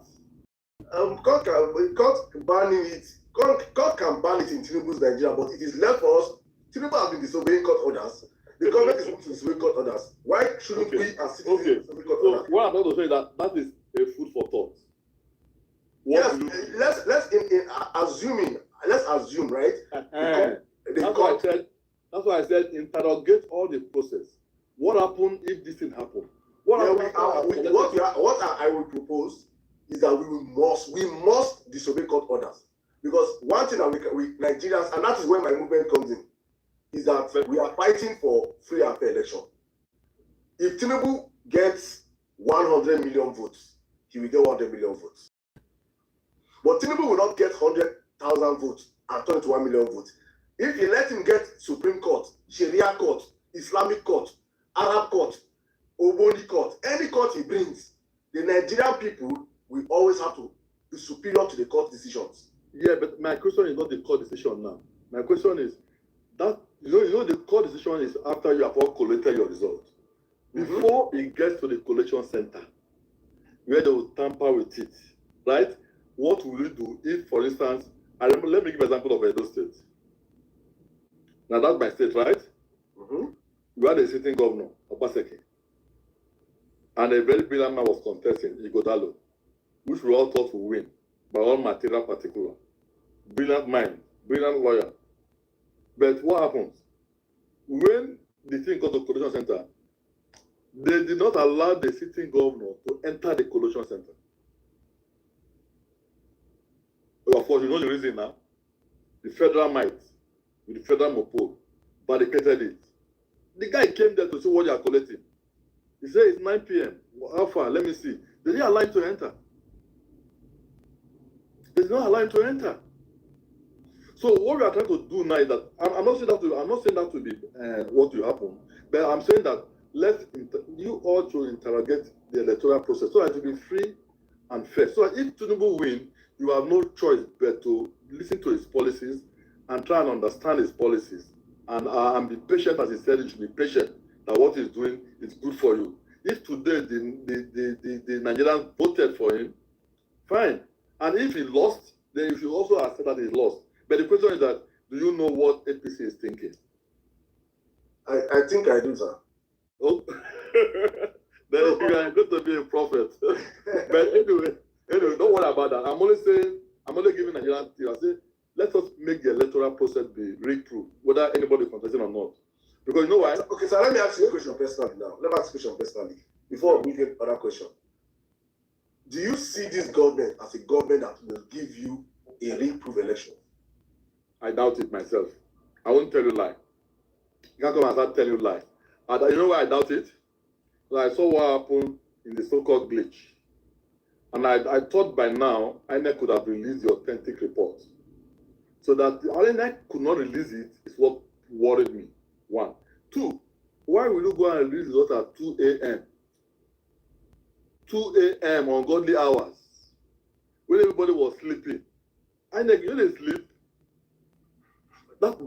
Those two things that happened made me lose faith in Mahmoud Waziri.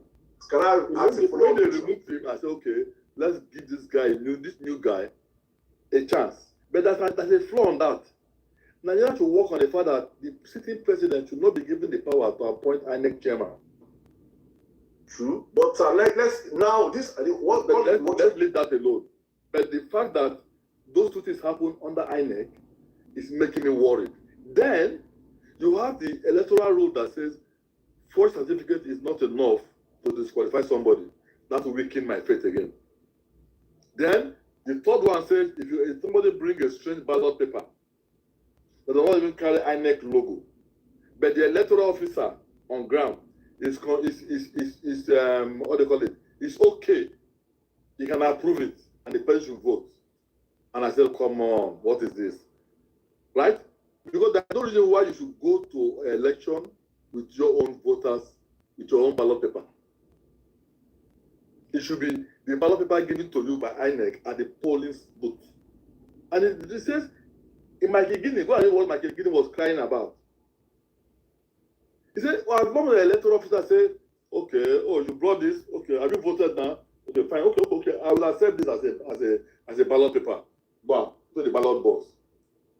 The INEC, the what they call him now, the electoral officer accepted, and he said by that the law says it's okay, and you can't take him to court.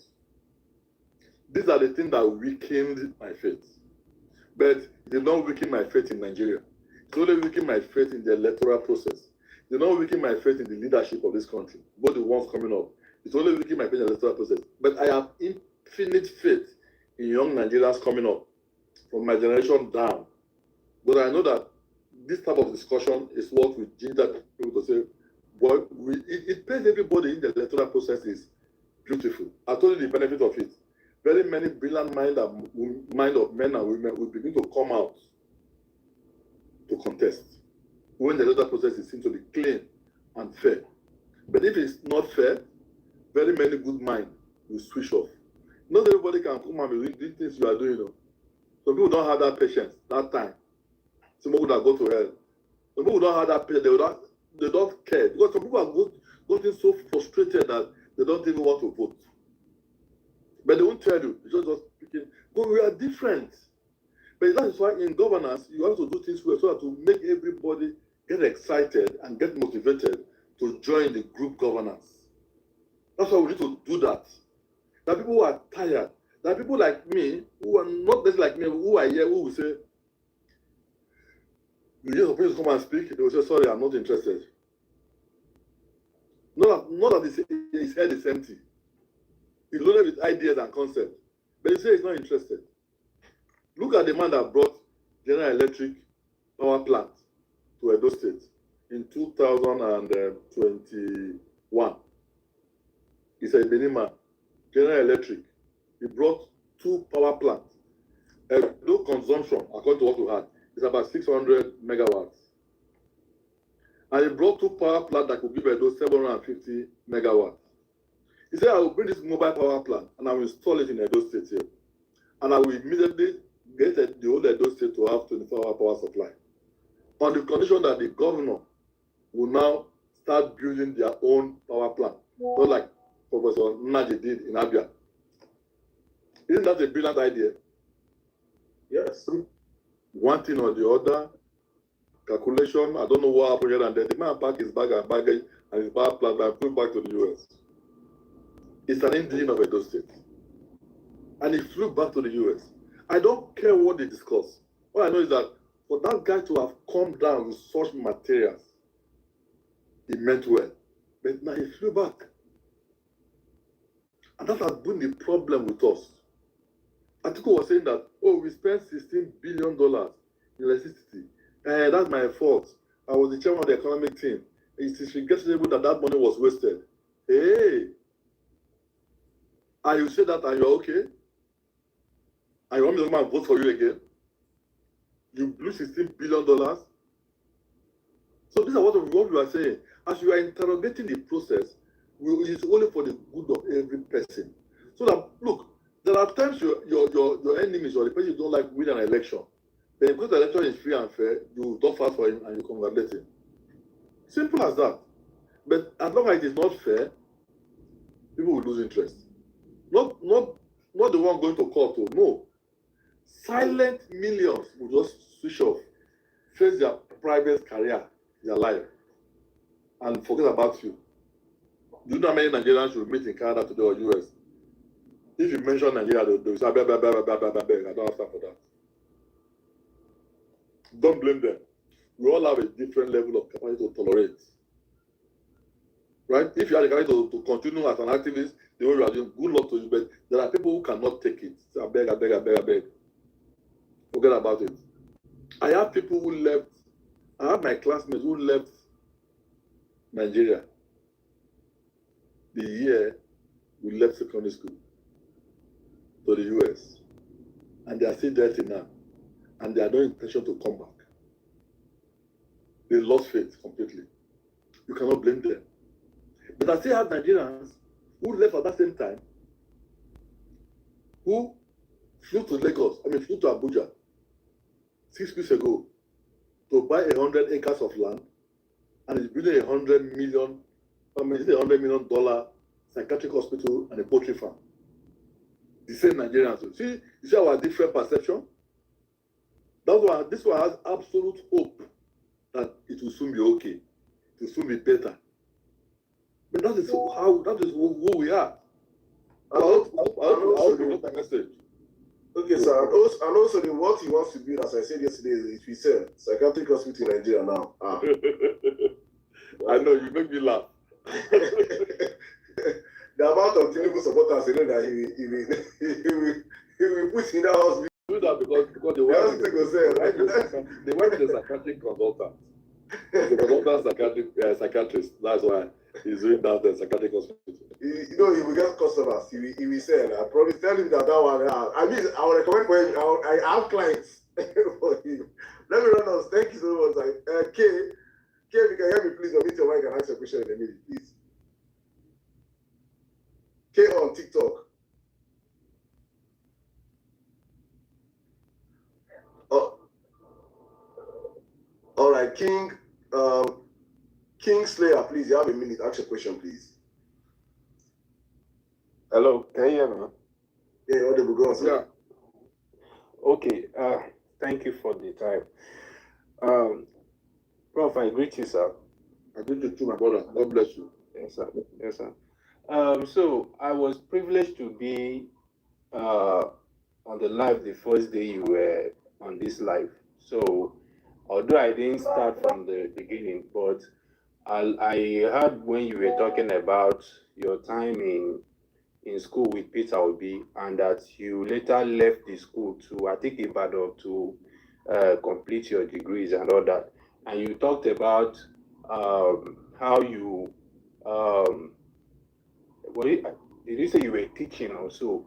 And Emefiele, who was your course mate at the time, was in Zenith Bank, and he brought you into Zenith Bank, and you get to meet Tinubu.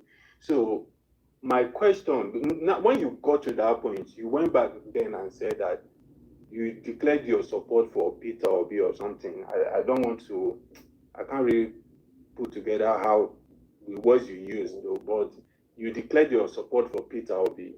So my question is, what did you see in Peter Obi of then, of that, like, I don't know, probably 40 years ago or thereabout? What is it that you saw in him that made you feel like this person would be a good president for Nigeria? Okay, be honest. Let me be honest with you. It's not what I see in him then. What I see in him was his performance in Anambra State. Remember, he was in Anambra State 2006 and so on. His performance in Anambra State. The funny thing about it was that was the man that was impeached twice. Remember? In fact, his story was very funny to me. They impeached him, he came back. They impeached him, again he came back. And he was coming back by the grace of the court. And they were impeaching him because he refused to allow them do a project with Egunje. Egunje is bribery. He refused to allow them to pad up. That's why I began to take interest in him. That's one. Two, I know how the head bridge was before Peter came to power. I know how the head bridge, you may not know. if you have cause to travel from time to time, I know how the head bridge was. I have cause of visiting Nnewi regularly for a friend. So I know how the head bridge was. And I think it took, I mean, oh yes, the Niger bridge, sorry, the Niger bridge. I know how it was. The traffic jam was, oh, you don't get traffic jam in Lagos. The traffic jam there is pro max. But the day I got there, it did almost about a year. I didn't go there until I visited a brother in Asaba. And we asked her to go and buy something across Onitsha. I said, what? And I said, wow, this is good. And I saw Ojugo, that was the beginning. Then I began to look at Minister of Education, not him. Rated him as the guy, Minister of rated him as the guy with the best road network. That struck my interest. Then the United Nations, not him, rated him as the guy who had the best, what they call it, LDC, the MDG, Development Intervention something, yes. The Millennium Development Goals. As the best implementers of the Millennium Development Goals. Then it did something that shocked me. I knew very well in Abuja that every state government had their liaison office in Abuja. You know what this guy did? He said, of course, you know what the liaison office is used for. When the governor comes, that's where you stay, everybody will laugh, they will drink, they will eat, that was it. He came and he said, why are you, look at the number of staff, the food they eat, look at the budget. He said, for what? He closed it down and did he sell it or handed it over to United Nations? He rented it to them. To them. And in response to that, they agree on agreement for what to do for him. Not to supply those laptops, he gave to all the secrets, I don't know. But those were unique, pragmatic leadership skills that endeared me to, and I began to study him. I began to pay attention, just the way I paid attention to Lateef Jakonde when he was governor of Lagos State. And I was okay, this guy has to. Then there are a few things that I could not see. Then the issue of the teaching hospital in Oka from scratch to finish, and they made the heart center is built. He was not having a heart problem, but he knew that the people were having this thing. Those are things that endeared him. But what thrilled me more, I shared it here earlier on with you, the way he reduced cost of governance, where they have extra tank of fuel in the government house. They just buy, they store almost 15,000-20,000 liters of fuel stored there. So that was a waste of money. Where he now reduced his entourage. Those are things that say, okay, this guy is really conservative. He really knows what governance is all about. Then the 25 entourage that follows him to Abuja when he's going. You know, if you see where governors made their trip, that's why many of them try to buy their own private jet. You say, why are these people following me? They followed him once or twice, though, in fairness to him. He took them because that was what protocol says. They realized that he's the only one going for the meeting. Then these 25 guys are in the hotel, eating morning food, afternoon food, evening food. If he stay 3 days, they will eat 6 times. And then the government will pay. And because they are doing nothing, they will eat more. And you trust government, you trust civil servants. They will eat more, they will drink more.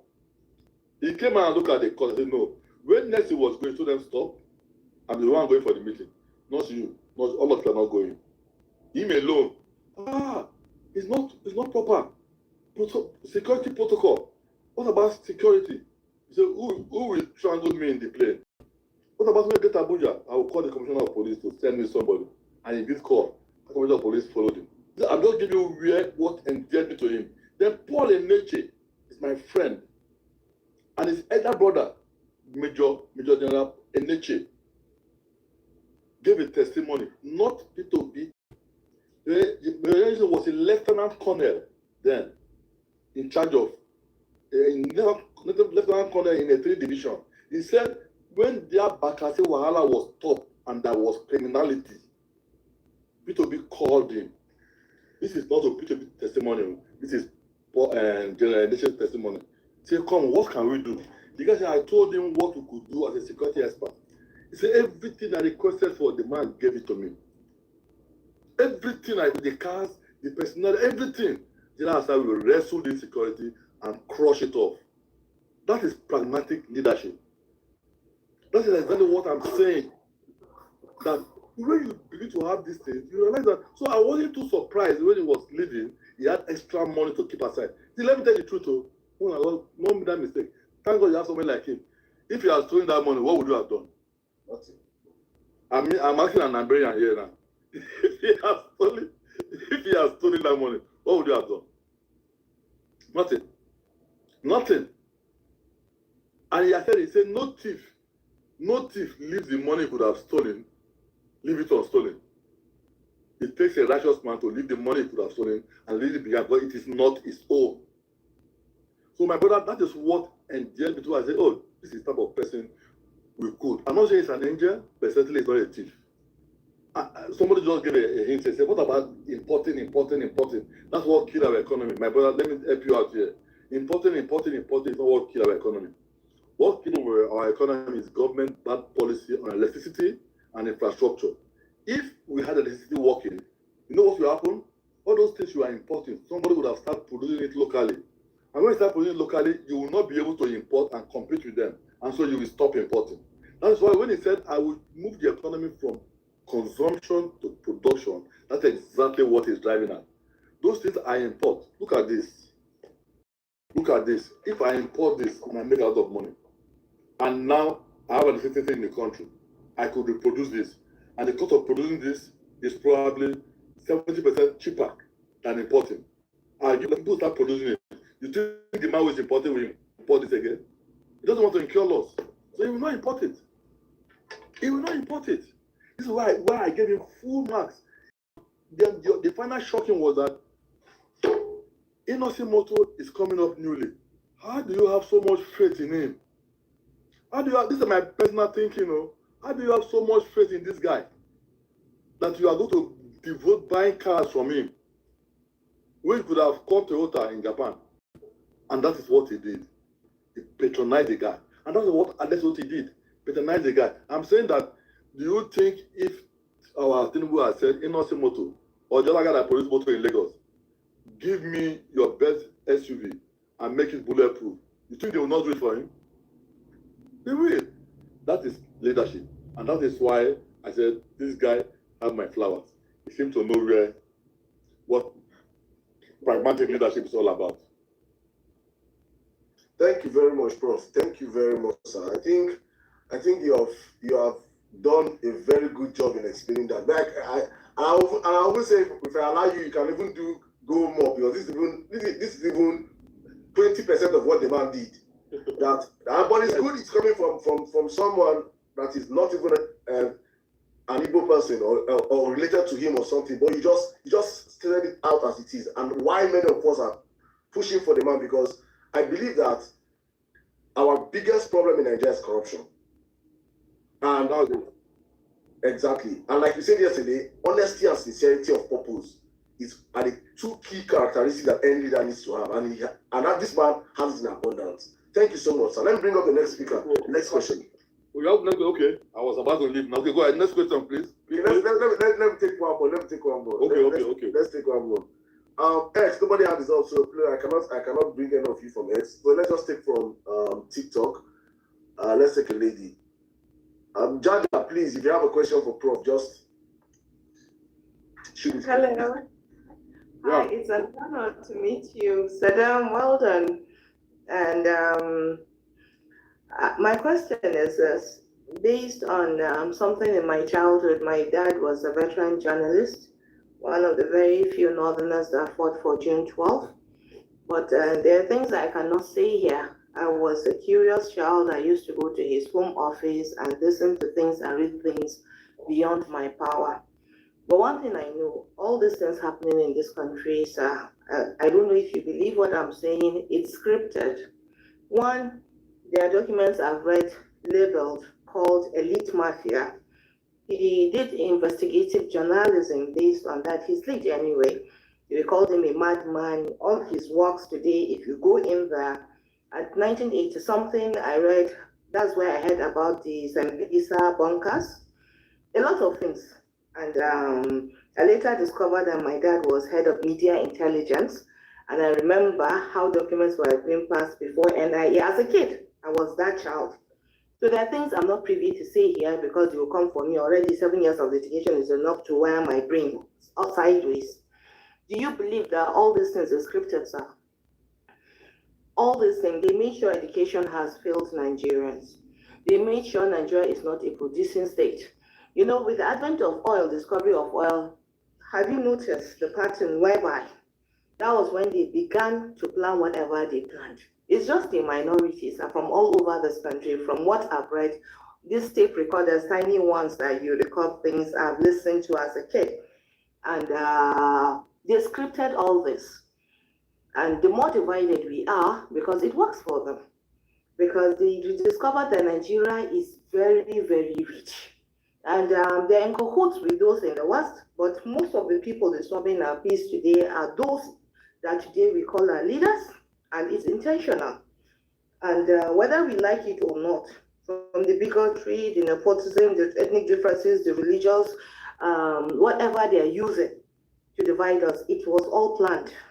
They sat on the table, and from what I've read and listened to, my dad was part of it. And he's late anyway, so they can't come for him. For me, I'm just a kid that read what's written past my power. It's all scripted, sir. That is why what he wrote there was he foresees where we'll crash and burn, and then they will run off. That is why they have foreign investments. That is why they will rather repair jets. It's an escape route. While we are killing ourselves, reducing the economy, while they're tapping the mineral resources, illegal mining, a lot of things going on, diverting our attentions. At the long run, they'll come back as messiahs to save a country. It has happened before, and it will continue to happen until we wake up to the occasion whereby we detribalize ourselves. We believe that religion is a personal thing, and if you see, why I believe that Peter Obi, there was something about Peter Obi. You see them attacking someone constantly. It's because he's not part of that circle. And whether we like it or not, I don't know if you notice the pattern. If they keep on attacking someone, then he's not part of the circle, the so-called elite mafia. Do you believe in what I'm saying, sir? And well, thank you very much, my dear sister. Is it Jaja? Okay. Are you or Jaja Wachuku? Anyway, let me tell you, even if it is scripted, nobody's doubting it. Now, what we are doing now is we're also scripting the mind of the next generation. Human beings scripted it, not angels. So human beings can unscript it and script it again properly for the Nigerian system. Yeah, it could be scripted. No, I'm not doubting it. I'm not doubting it. But human beings can unscript it and write it properly, rescript it for the betterment of this country. It's like when I talked to some of my students in Canada, I said, please give flowers to the early leaders, the founding fathers of Canada. I said, please, you guys should commend them. And they said, but why? I said, listen, I know where I'm coming from. Many people who are born here will not know what I'm talking about. I said, comment. I said, because go and look at the history. Those early fathers had the opportunity of amassing the wealth of Canada, steal it, and take it back to Europe. They were originally descendants from England, from Italy, some from US, but they didn't do that. This guy decided to say, okay, we want to build an egalitarian society where the mistake made in UK and the mistake made in US, we will not repeat it in Canada. We would ensure that despite the capitalism in US, we will have our own capitalism with human face, welfareism. We will give free education, primary and secondary. I will make it world class that no individual can compete with government public school. They scripted it themselves. They also said that medical services will be free. They scripted it themselves. So these are human beings, not angels. So I just keep reminding people, they are not spirits. So if they did that, we can do the same thing for our country. And that is where we are. That is why the ball is in your court. That time there was no internet, there was no email. Now we have internet. Look at the way the information is going on. This generation should do better. You know, you are talking of 1980. I remember those days in the 80s. if I hear anything about 1940, I'll say, hey, that's my, oh no, God. Now I now realize that if you add 40 to 85, it's 2005. I say, sure. So 40 years don't pass since 1985 to date. What does that tell you? How transient the life is. That's why we have to make case while the sun shines. Please, my dear, I know, but since you know, you now have to team up with your fellow people to say, don't let us make the mistake of our elders. They've made a mistake. Some could be an honest mistake. Some could be a deceitful mistake. Let's correct it. The honest mistake, let's correct it. The deceitful mistake, let's expose it. Let's build a better society so that our children will be proud. For me, my grandchildren will be proud. That's exactly what we are trying to do. And that is why God gave us internet now and gave us image to this generation. So you have enough information. You know those days when we were in school, when you want to write a simple project, you want to do a simple research, you go and spend the whole day in the library to be reading all old newspapers. You flip it, you flipping it. These days, they want to do research and they all go to Google and Google it. So things have been made easier. So I have every reason to believe that the generation coming after us will do very well. But I want to see it happen in my lifetime. I want to see my generation be those who move it because they are. It's about the last batch now. By the time people who are more than 50, 51 have died and left this country, all of them will remain. I'm not saying Nigeria or any angle. so that is because there's no photographic image to keep about what is going on. So let us do something and interrogate the electoral process. Let us do something and rise above above the narrative that is dividing the youth. Oh, you are tribality, you're not bigotry, this. No, 4+4. Not is not the issue. That is not. I told you of my student now who Jakpaye because of poverty. And he's supporting the people that made that to Jakpaye. It's okay, see your mind. So please, what we should do is it's a marathon, it's a continuous work in progress. It's a continuous work in progress, right? If the electoral process is free and Tinubu wins, you have to support it. What you will do is like what I'm doing now. If you have an idea, load it to them. Say, President, this is what you are doing. That is not right. This is how you should go about it. If he does not win, another person will, the same thing.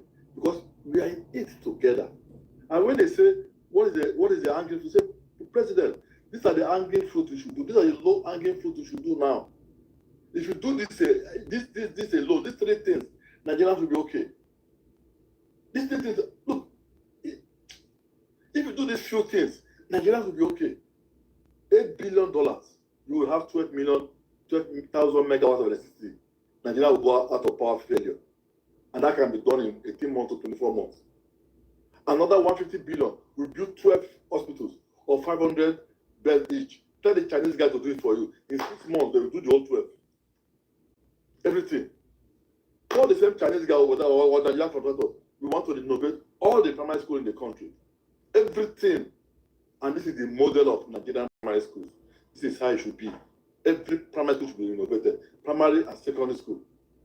And then you do not go down and camp if you see that I'm like if I'm biased or teachers. Because the moment you take care of your teachers, you're taking care of the future of the country.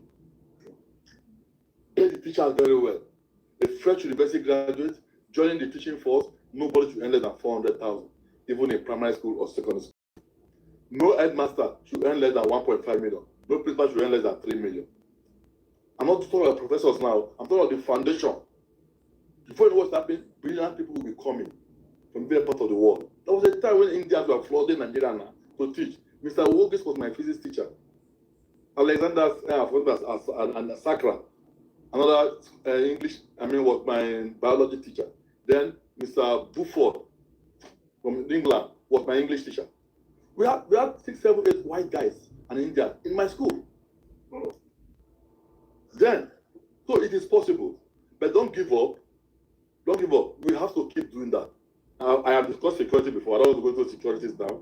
May God give them the wisdom to address it, because without security, none of those things can take place. But I believe continuous discussion and interrogating your leaders will help us solve this problem. So, guys, it's been a nice time. Permit me to. Right? Thank you very much.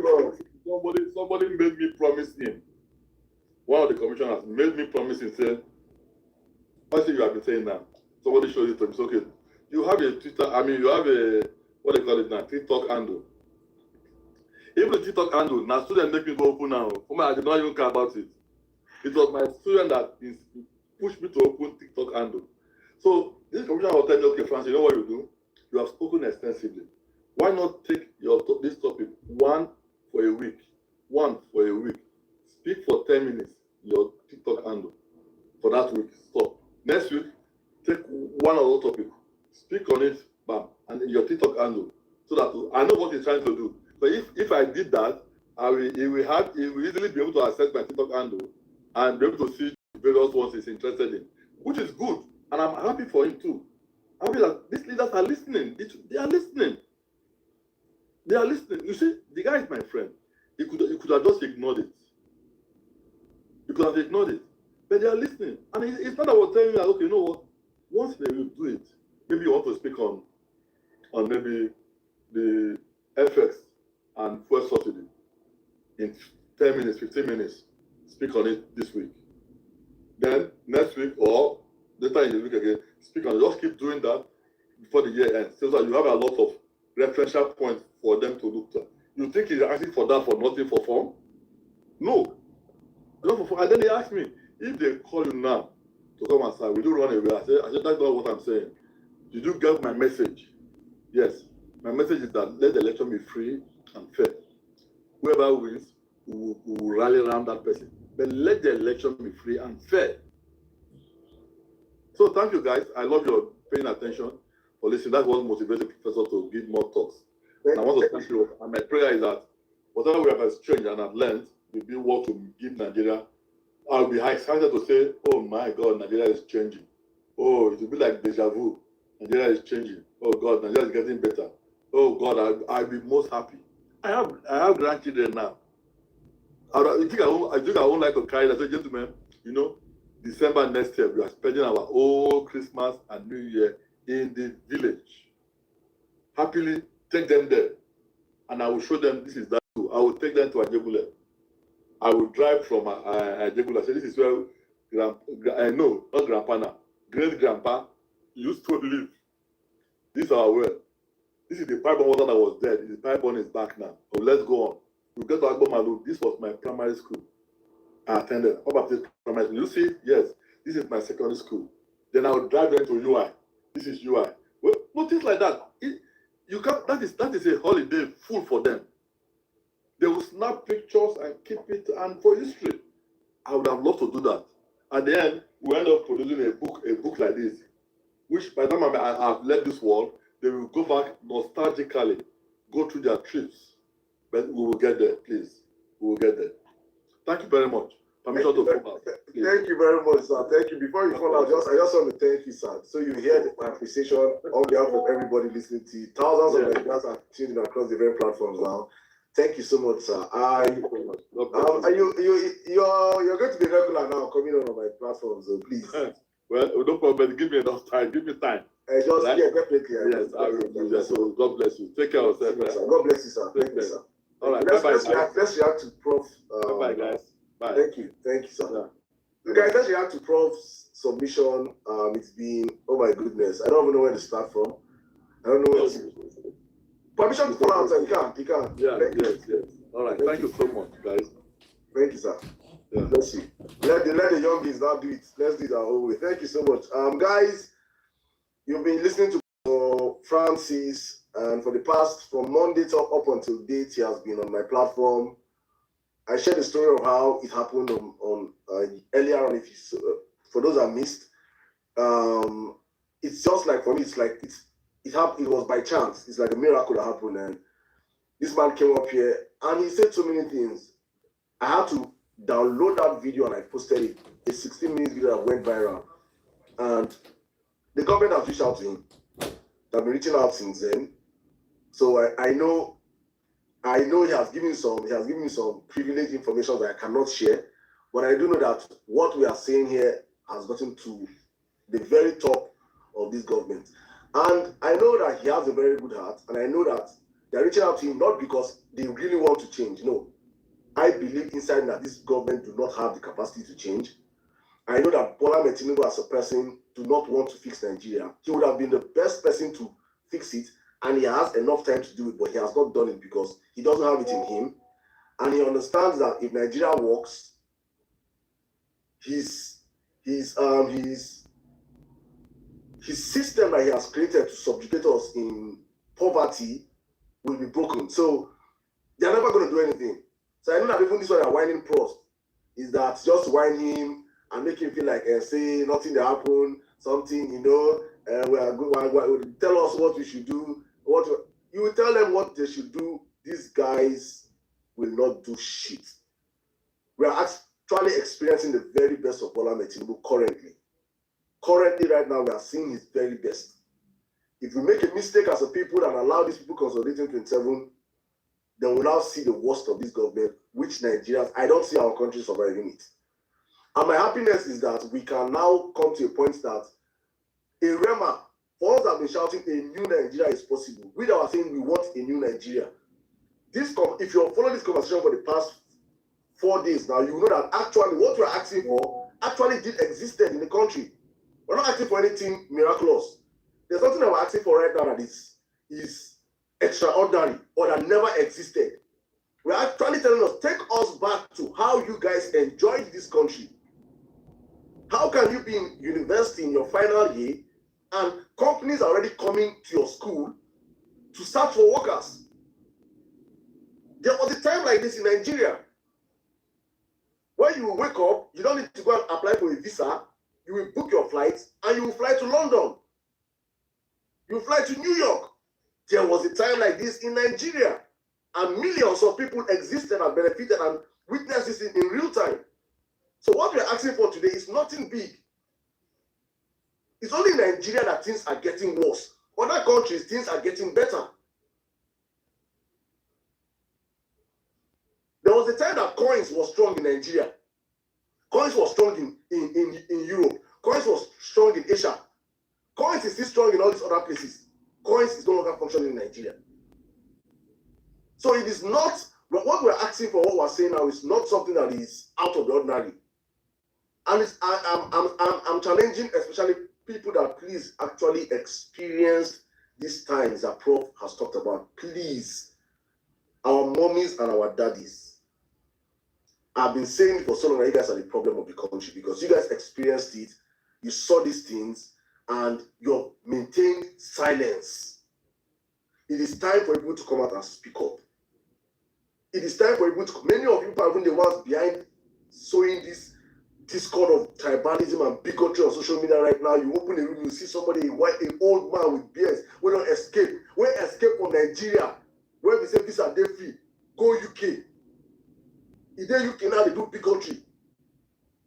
In the UK they do conservative.